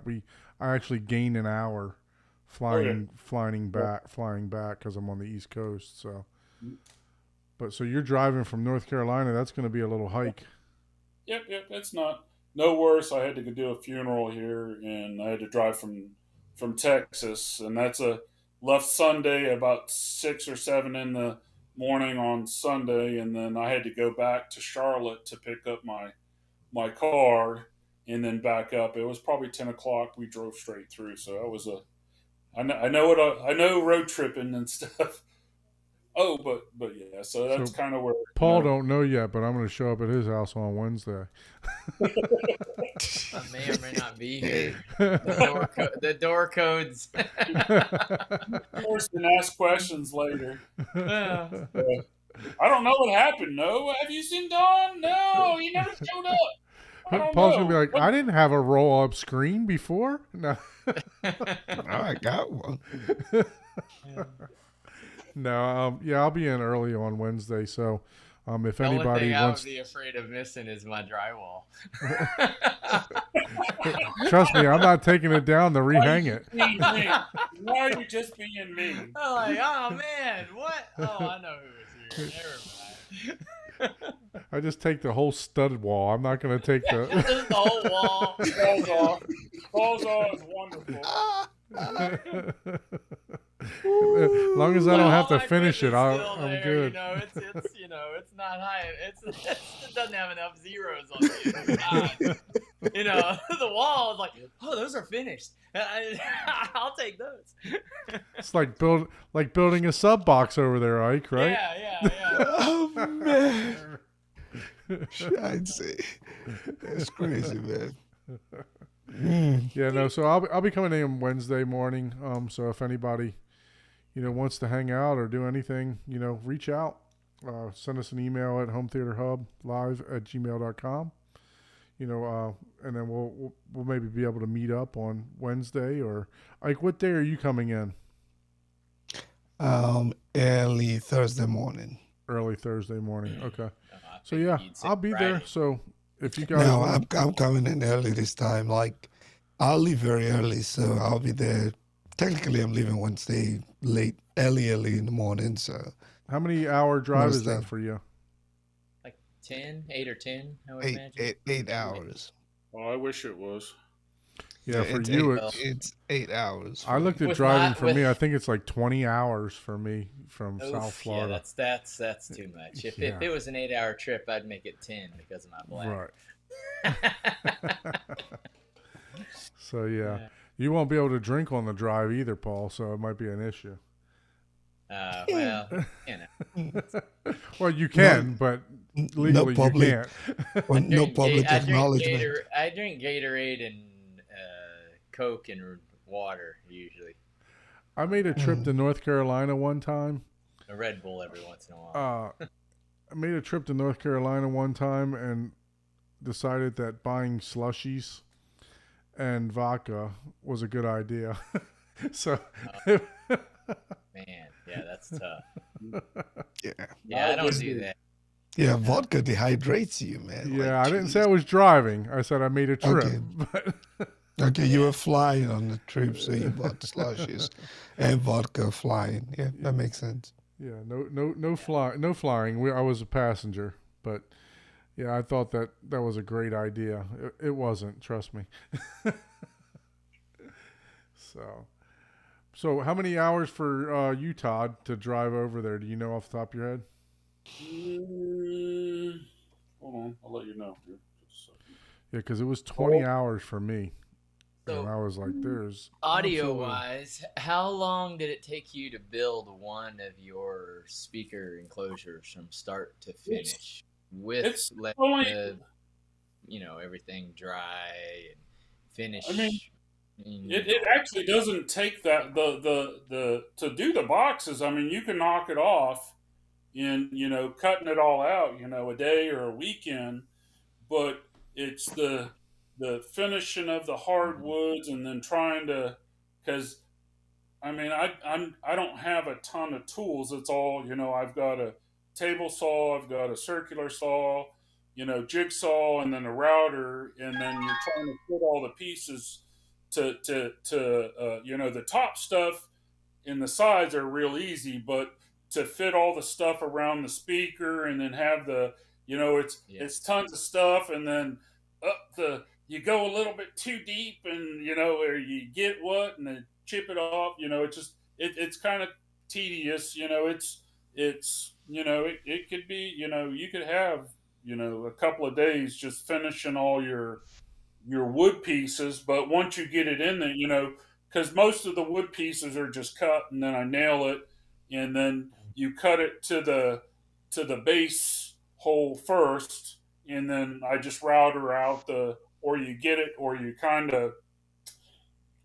Initially, I just cut the hole and to the main speaker hole, and then I was routering out, but that's some really hard wood stuff, so so now I got more where I'll try to I'll get a Sharpie and then match those trim wood pieces on that, and and do it all up. But it's just it actually it's not that hard, and you could use, you know, because I mean these are all are the finish I'm using on them is a Rubio Monaco, and it's a hardwood floor finish, and it's satin. But like when the lights go out here, everything's pretty black. There's you know, if you use some of the lighter wood, you might see that, but I'm using the TV, so light control, it doesn't matter to me. Right, right. But it's still it goes dark, and like I said, my one speaker here is all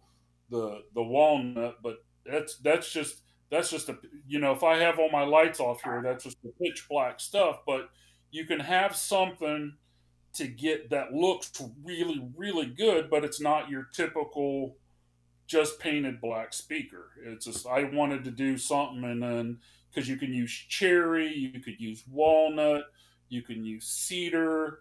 You know, there's a lot of stuff out there. Or if you can get into the exotic wood stuff, and then of course the price goes up with that, depending on, you know, if you like, you know, I like the more figured curly stuff, and then you're doubling the price of whatever wood you're choosing, and it's not like you're going into like Lowe's where all the wood is perfectly matched. You know, depending on what you get, you know, the wood may be bowed or cupped or twisted, and you've got to make it all work. And you know, so if you try to plane it all down, you know, your 1 inch board is now a 1/4 inch thick once it gets all flat. So you just kind of make it all work and trim it down, and you know, it is what it is on the stuff. So I'd But like you to can welcome Calvin to the show. Mr. Calvin, how are you doing, sir? How's Why, everybody do- doing? why, why do I feel like you hopped on just to tell me face to face you asked me to buy the 18s? And I chose. Buy the 18, get the 18. Oh, man. But That's no, I mean, funny. I was really glad, you know, that the actual guest that you all have on today, he has some of the speakers, the subs that I like, and they're cheap, they're super it, affordable, but and they perform it's super well. inexpensive. You know, It's inexpensive, but it's not. It ain't a cheap speaker. And let me tell you what, it's like, you know, Ryan talks about with the bass being wet bass. You know, it, and then you have the other side of that where you know, Poe is saying, hey, bass is all everybody likes their bass a bit too salty anymore. So my system I kind of come up with where it's a top shelf margarita with some nice fresh cracked salt on the top. It'll go down really smooth, but you will get hammered. you know, Yeah. one thing I learned about bass, just all these years, like I know that in speakers and different things, there's a difference from something that is super cheap to something that's mid range to something that is really up there. But in the bass, like the physics of bass is pretty simple, and it doesn't take a lot to get you a long, long way. When you're in car audio, you have a much smaller place to put the actual subs, right? So that's where you can get into spending a whole lot of money to eke out the very last little bit of, um, you know, per performance, because you only have that, a very small amount of space to work with. But in a room, you have a ton of space to work with, right? So it's like, yes, you can go out and buy a driver or a sub that costs $5,000, or I can buy 3 drivers that cost $300 and get a similar type of performance because of the amount of air that I am able to actually move, right? So you don't have to spend a ton of money at all to make it sound good. Now there is looks and things like that that go into it. So that's why, like in my room, I went with the carbon fiber 24s and some other stuff because I was going for the actual look, but I could do it for a whole lot cheaper too. Ike, are you able to pull up those stereo integrity subwoofers and so that we can share them on the screen? Pull them up from the website? Or? Yeah. Yeah, I find doing like any self build, like doing the design, which that usually takes a couple days if you're really doing it yourself. Then obviously the design is the basic shape. Then you have to actually not you don't have to CAD it. You can just draw it out, but you have to CAD like, okay, I got two cross beams. How am I going to cut those? How am I going to make those exactly? You're going to jig up, everything to make everything be able to be cut exactly. If you're doing everything from scratch, and that usually that's a little bit of time, and then cutting the wood and then gluing it all together, and then you set it. So that probably would take a day, probably 4 or 5 hours, but then the rough part is the finishing. It's like, because even that, you're done, right? But that's the rough box. It's like it's not car audio where you can just, oh, let's throw some carpet on it and we're good to go. You have to either putty it or bondo it to get rid of any joints or compounds, sand it, and you got to let it dry in between each thing. So it's usually 3 or 4 days of a couple hours per day. And that's what I was trying to tell Kelvin, right? I was like, look, I can build me a DIY sub, but that thing ain't gonna look good, bro. Like it's gonna So look like so it's even gonna me, look like yeah. And if you're doing like me, like I did on my bar, you do like a polyurethane coat or something. It's like, man, you gotta that's like do it. So at find least the 3 subwoofers. coats. Yeah, but like it's gonna look good, but man, it's gonna work, but it's gonna be ugly as hell. Yeah, one thing that you can do is what I Put a did curtain in was, front of it. one thing that I did was I just found someone to build me the box, right? Like I didn't put any of that stuff together. Like yes, I got the driver, put it in, and I got a gasket and all the stuff that you would normally do when you install them. But I got Charles King from Dunn, Florida, to build my box, and only because I really liked him. But there's So guys click that on you can those find HT18 around the version way. 3s. That's the bad boys right there. Yeah, Oh, really? $200. $200. I mean, $200? it's delivered. Unless you're in North Carolina, it's $214 For delivered. shipping, right? Yeah. That's including shipping. And Yep. And I want to say that they handle 750 watts of power, which is underrated slightly. wait. Let's put it like this. I'm probably pushing close to 3,000 watts per 18. Wow. 28 continuous. That's not peak power. That's a continuous rating on that. So they're way underrated. Now, like And you with said your they were amp, designed you to be only need open to get wet baffle, amount. ported, or You can do sealed? infinite baffle. You can do infinite baffle. You can do sealed, which is 4 cubic feet, and then I think the ported box is like 8 cubic feet. And you would definitely really want to run these sealed, because the ported box, for it to really perform, you're looking at probably like 12 to 15 cubic feet, and then of Just course look infinite baffle. is in there. What the box size? I don't know what it may be so bigger. mounting like, depth is only 9.17 inches, so it's not bad at all. No, it's shallow as hell.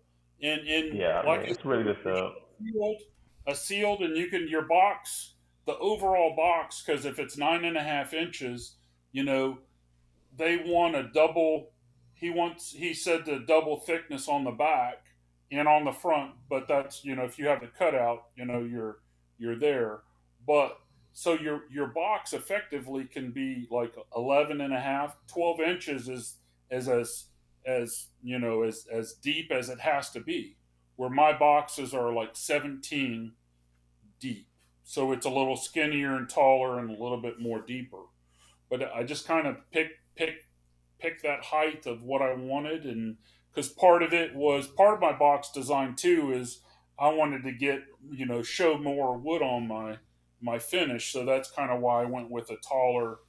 I think my box is like 22 or 20, 24 inches tall. I forget. So these are the enclosure recommendations here. So Yeah. sealed And then I 4 was gonna say cubic. this: keep in mind that these recommendations that Nick has on his site are the minimums, kind of like, right? Minimum So safe. Yeah, Yeah. I'm can't wondering go why you bigger. would tune these to 22 hertz at the port enclosure. Well, again, that's Box so like, design. you can you would want to tune it to around 15 to 12 hertz, but now you're looking at a box that is 16 cubic feet, right? So Mhm. that's where the difference is. So he has it based off of minimum sizes. So Right. with if you go with 8 cubic feet, you're looking at around 22 hertz. But if you really want to go up to 16, 15, 14 hertz, now you're looking at a huge Big box, ass box. which That's a at that price you can just buy two. Instead of buying one driver, you can buy two, right? And then you can just run them sealed and get similar performance that Similar that output. port is Yeah. giving you. So Yeah, that's Exactly. true. And That you can makes do sense. sealed.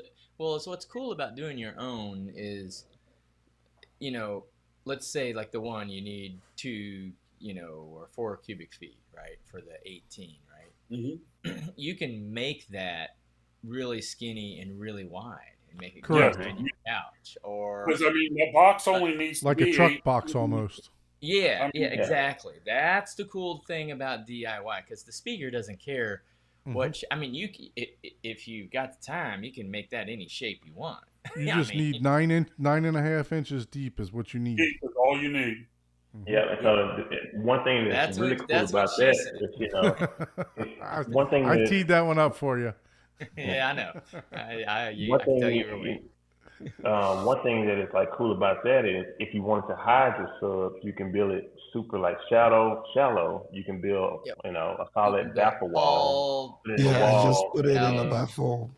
yeah, and will nobody even know. Yeah. You can build 3 in one box type of deal. I'd like to see where- what kind of performance I would get as these being open baffle. Mhm. Did it So- say that on there? Okay, so infinite baffle means that you would have to put that speaker into the the wall. wall. Inside a pretty much. wall, Right. right?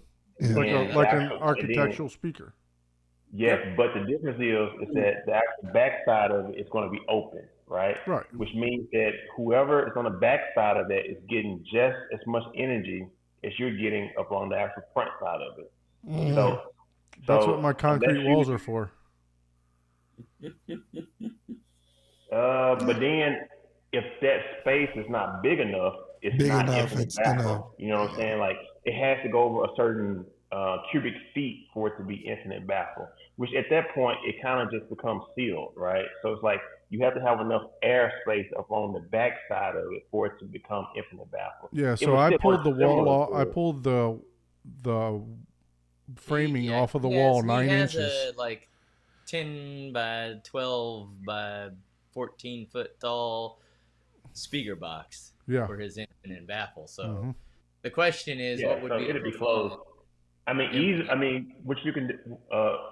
Matter of fact, I can actually do it. If you could tell me what is the cubic feet of that actual space, I can take it and I can put it up in the system and model it, and it should be very similar to like sealed. I would think. I don't think the great thing about infinite baffle is it takes less power. So like if these speakers take 750 watts to reach a certain volume, with infinite baffle it may take 300 because there's not any back pressure that's going back up against it. So the sub becomes really efficient as far as like movement goes.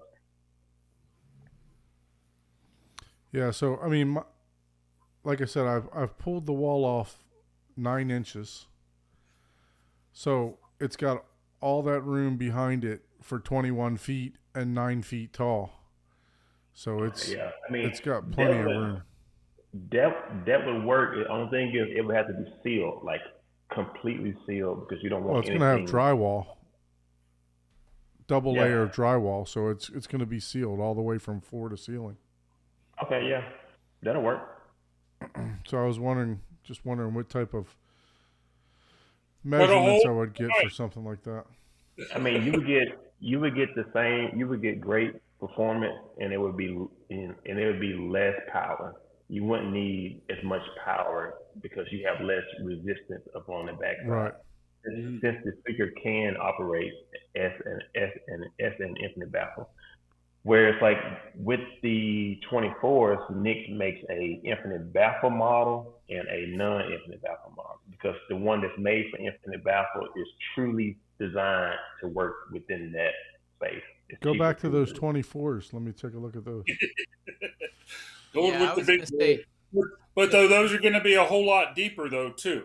The bad part Yeah, about yeah, it yeah. is there goes my Yeah. soundproofing that I y- did. you need Yeah, a like very powerful Just- magnet structure to have infinite baffle because Oh, while that the one at the the- bottom, that the IB24 is the infinite baffle. while the basic Oh, theory I is mean- true, the infinite baffle takes less power, but it also can introduce more distortion because again, you have no air. No control Trying on the to- driver. Well, pull the way that back. the way that these IB subs are designed, it They're uses designed. less, like they- it's really designed for it. So like this sub, for instance, I think that Nick has it as rated as maybe 1,000 watts. I think as far as what it can take, whereas the other one can take up to 3,000. Essentially, you have to have a really, really strong spider in the Sounds like speaker. we need to reach out to Stereo Integrity, Yep. Ike, and And get him on the show, right? Yeah. Yep. Yep. I might reach out to Let Kyle them, too. let them Reach out send to me Kyle, a couple please. demo units. It's going to be at M-Wave, and you could talk Yeah. to them directly. Yep, they'll be there. Yeah, and those Nick they're is- pretty good guys. Yeah, I mean, I spoke with them last time at Amwave, so They all eat. 1,500 I don't know watts RMS. Kyle should be there also. Kyle Bliss probably gonna They be there all with eat them. protein for breakfast, lunch, and dinner. Yeah, so that Yeah. yeah, so Yeah, then if you got to move those subwoofers, there Yeah. has to be like a 1,500. muscle mass. the other one They has probably have a muscle mass requirement to work there, man, because you got to move those subs, man. You know how you apply for a job and it says must be able to lift 50 pounds? Not this one. Yeah, most Nick. people live 250 Yeah. the thing, pounds. you know, one of the things that I really like about them, Nick, Look at the weight of Nick, this thing. 100 pounds.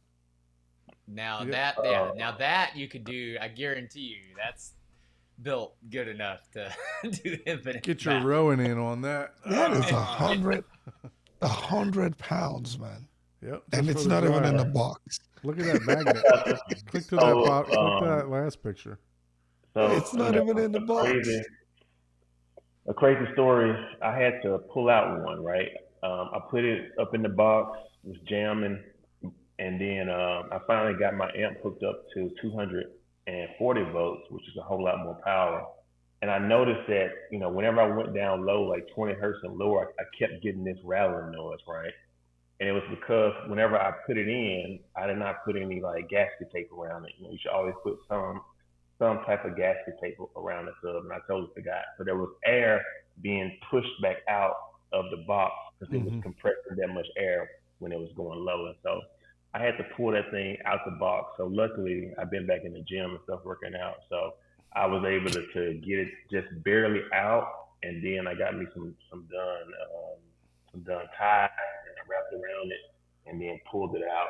But it's not for the faint of heart. when it comes Wouldn't it to have been weight. easier just to unscrew it and kind of turn the box over and then lift the box up? Well, so like You're probably talking, what, 150, 200 pounds for the box with the driver? yeah. The box, so the box Easier said box than that I done. have is probably about 200 pounds. Yeah. So, and then you would probably damage the driver from the actual surround because the actual surround comes up some. So it's like it's a little bit easier just to kind of get it halfway up out of there. Yeah. Some zip ties, you get some zip ties, and then you wrap it around the hose, and then you just pull it out of there.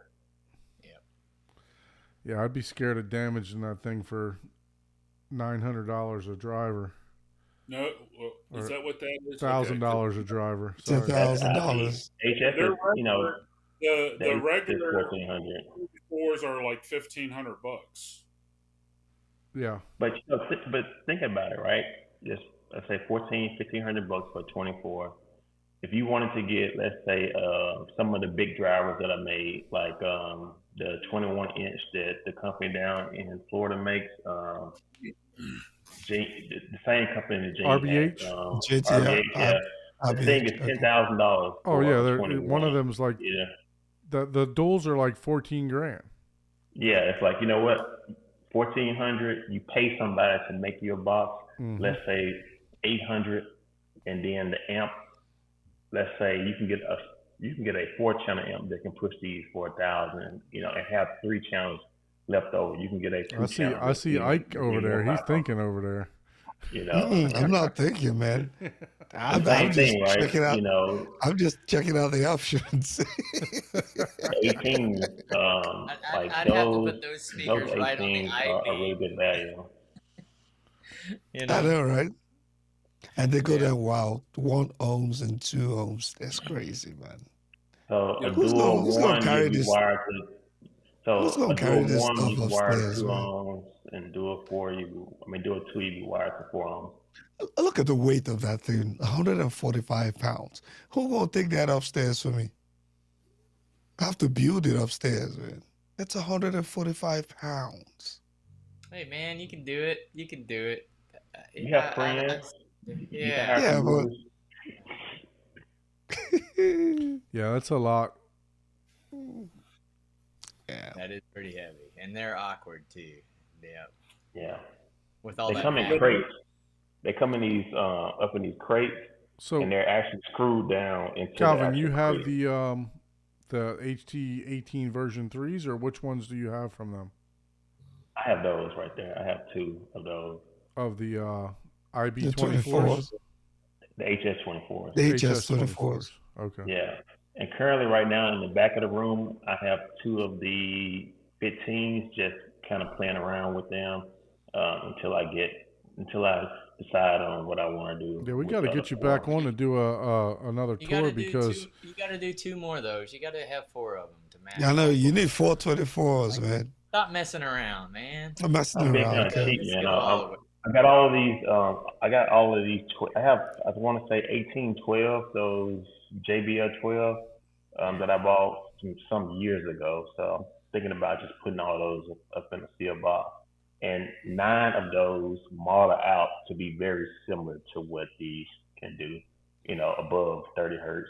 Once they get down low, the Right. 24 steel kind of wins. But you know, for the most part, you get similar performance. It's just the form factor would look different. That's about it. I would look to put some of those JBLs up in the ceiling. Do some infinite baffle up in the ceiling. Really, bro?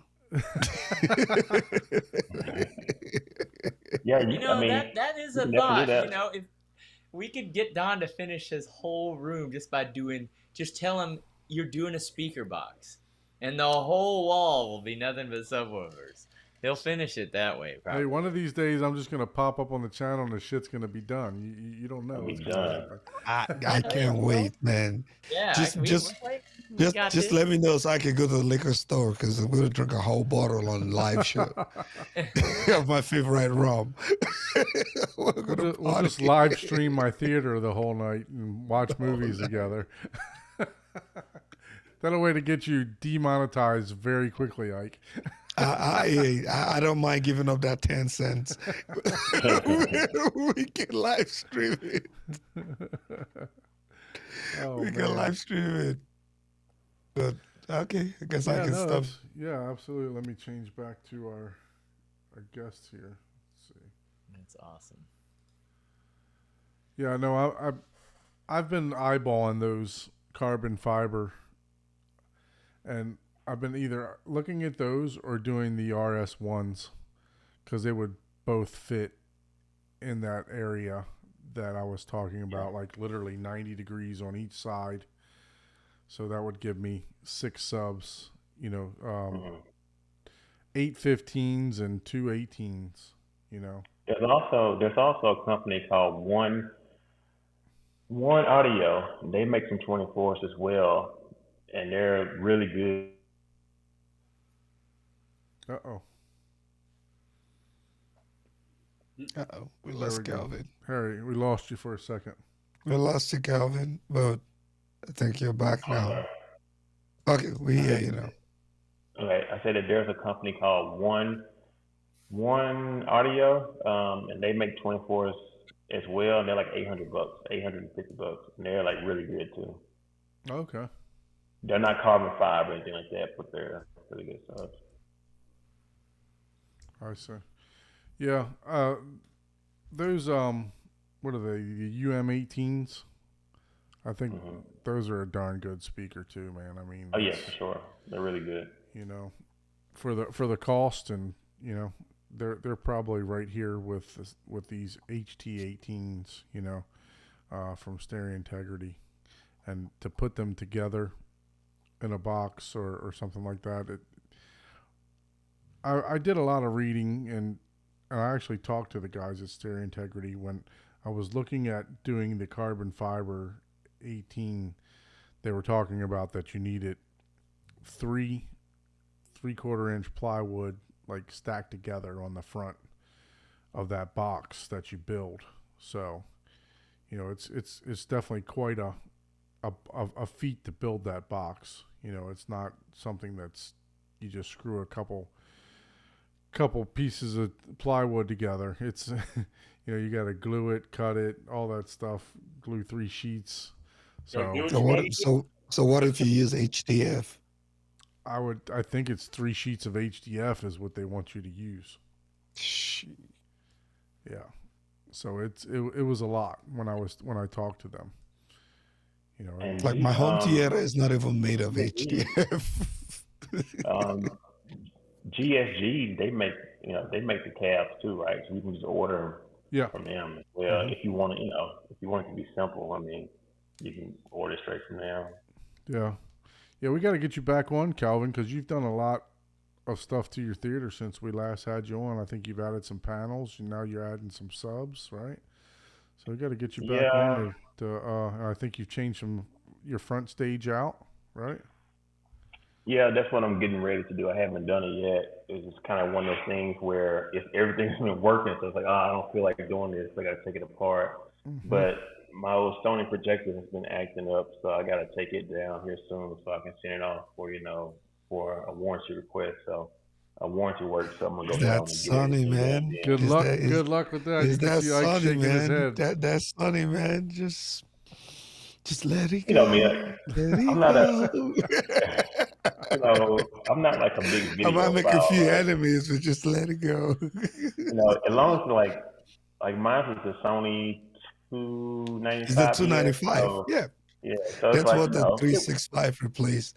But what Yeah. issue you having though? I get this like blue flicker. Like I can be watching it and it just starts strobing, like blue light, and it stops, and it'd be good for 5 minutes, and then just start back and just keep going on and off. Sometimes you would turn it on and it won't do it at all. Other times it will. The first time they told me, hey, that it's the bulb. You need to get a new bulb. I got a new bulb. It worked fine for maybe 30 hours and started back doing the exact same thing. So, And you've tried both HDMI ports, right? Yep, I tried both of the ports. I even tried 2 different cords just to make sure that it wasn't a cord issue. I went through the edits and stuff to look at what I was passing through.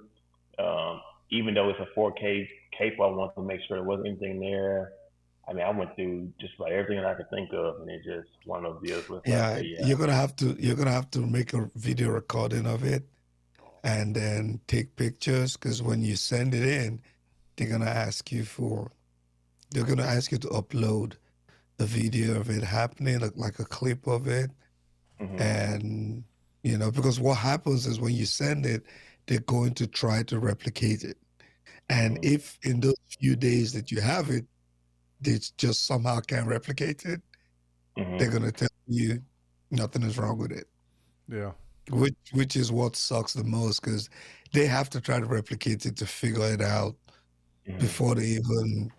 Else they're just gonna tell you what they told me. Oh, it's just the limitation of the projector. It's an older one.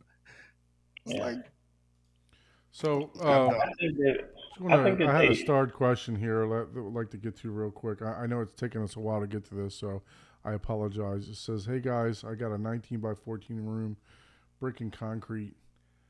Um, how much space would I lose if I put in drywall? Oh, and 10-foot ceilings too. So, I live in Florida, and I probably have kind of the same setup you have. It's a brick and concrete type of space. So if you wanted to put in drywall, there's literally these things called furrings that they put on the wall, and they can be that you glue them to the wall, you concrete anchor them to the wall, and they're only like maybe a half inch or a quarter inch furring that goes on the wall, and He's then talking about in-wall speakers as well. So yeah, it's just throwing basic. I kind of answered and chatted with him in the chat. So he's talking about doing like some in-wall type speakers. If the yeah. in-wall So the minimum in-walls depth are that you would want to standard. do for an in-wall speaker is, I think, 4 inches off the Yeah, wall. 3.5. Three and a Yeah. half. Yeah, 3.5. It's the standard baffle, the standard All stud. all in walls will be to that shape. But if they're like any kind of commercial, you'll want to double check. But it's if you're only losing the lumber width, because the drywall is 5/8 as well. So it's not It'll that be about 4 inches. Four. yeah, I I would would say say 4 to 6 inches. Yeah. You know. I say it about was- 5 inches by the time you add a vapor barrier, depending on where you live. Mhm. It's not going to be any more than 5, and if not, and if 5.5 if you're doing like double drywall but if you're doing a false wall, it's 2.5 to 3 feet if you're doing a false wall on the front. If you want to do that, Right. too. So, Yeah. It's It depends on what you want to do here. If you want to go on wall speakers, you can like the Ascendos or the RBHs. They make some pretty good on walls. If you wanted to do that, you can literally, you're talking a quarter inch and then put your 5/8 drywall up. So, you're maybe looking at losing 2 inches of space, which is Yeah. absolutely nothing. Like know. Master Lessons saying, it's like, he would just roughly say 6, which I Right. mean, if you're doing yeah. I mean, I would say you're doing the I would sound say stuff and all that, it would be. definitely do 6. I would definitely do 6 if you can, because then you can do staggered studs if you wanted to add some type of sound isolation. And then there are some in walls that are 6 inches deep or 5 inches deep, depending on the brand you go to. And if you wanted to get Yeah. into wide, if you wanted to get into angled speakers that are in wall, like for wide or maybe some surrounds, depending on your placement, those are normally like 5 inches or so deep because of the angle. And so if you do 4 inches, you kind of, you can't do it. So if you can, I think 6 inches would be a really good sweet spot so that you can always be covered. Yeah. Yeah. I think that's a good Yeah. good advice there. So It's not, but it's not that much you're losing. So, I mean, all in all. and then also it depends on if you're trying to do any type of sound isolation, because if you are trying to do that, you would want to go double drywall, or OSB, and then 5/8. OSB is basically, if you're not sure what that is, it's like plywood, but a lot denser. So, but yeah, you would do OSB, and I kind of regret that I didn't do that, because when I'm hanging the drywall, you got to make sure that you you got to make sure that you line everything up perfectly, and you when joining the two pieces of drywall together, you got to cut like half right in the center of the stud, compared to if I'd have hung that OSB up first, I could just screw anywhere and the drywall would stay up. So I kind of regret not doing that OSB behind the one layer of drywall. Yeah, so it does make it a lot easier to screw to. It also makes it a little bit more sturdy when if you're gonna do any type of in-wall speakers too. So you're screwing in the wood versus drywall. So right, let's see if we got any more comments in here. So we got Master Classes, Master Lessons has been in the chat all night, and I appreciate you. Appreciate your commenting. Yeah. Yep. Hey, I had a well, I don't know if it's a question more so a comment. I watched a movie last night, Dunkirk, Dunkirk. and I feel like it was and I feel like it was super loud. Like Mm-hmm. I couldn't even turn it up past like a negative 15 because it was like super loud. Like uh, because normally I watch it about a negative 10 on most things. Some things around around negative 5. But when I tell you like a negative 15, negative 18, that thing, like those bullets were like hitting off those planes and everything. And it just had me wondering like whether or not is it just that Kodak, like if that Kodak was for DTS, like if it's just mixed louder or I don't know. The Yeah, new so Dune the like that. worst experience that I had in a theater was watching Dunkirk. And the reason is exactly what you said. I went to an IMAX theater and my ears were bleeding after I watched this. So I 100% completely understand. It's probably mixed very hot, right? Yeah. So, because when I went to IMAX, I mean, I'm telling you, my ears were ringing coming out of there. That's how loud it was. So, He said Nolan can't hear. and then my camera decides to cut off right in the middle of that. Oh man. No Yeah, I sense. agree, man. That's Christopher one way Nolan. to end the show today. Christopher Nolan's ears don't work, man. Because that movie He was. shut me off completely. My Yeah. camera just decided to That's Take- funny.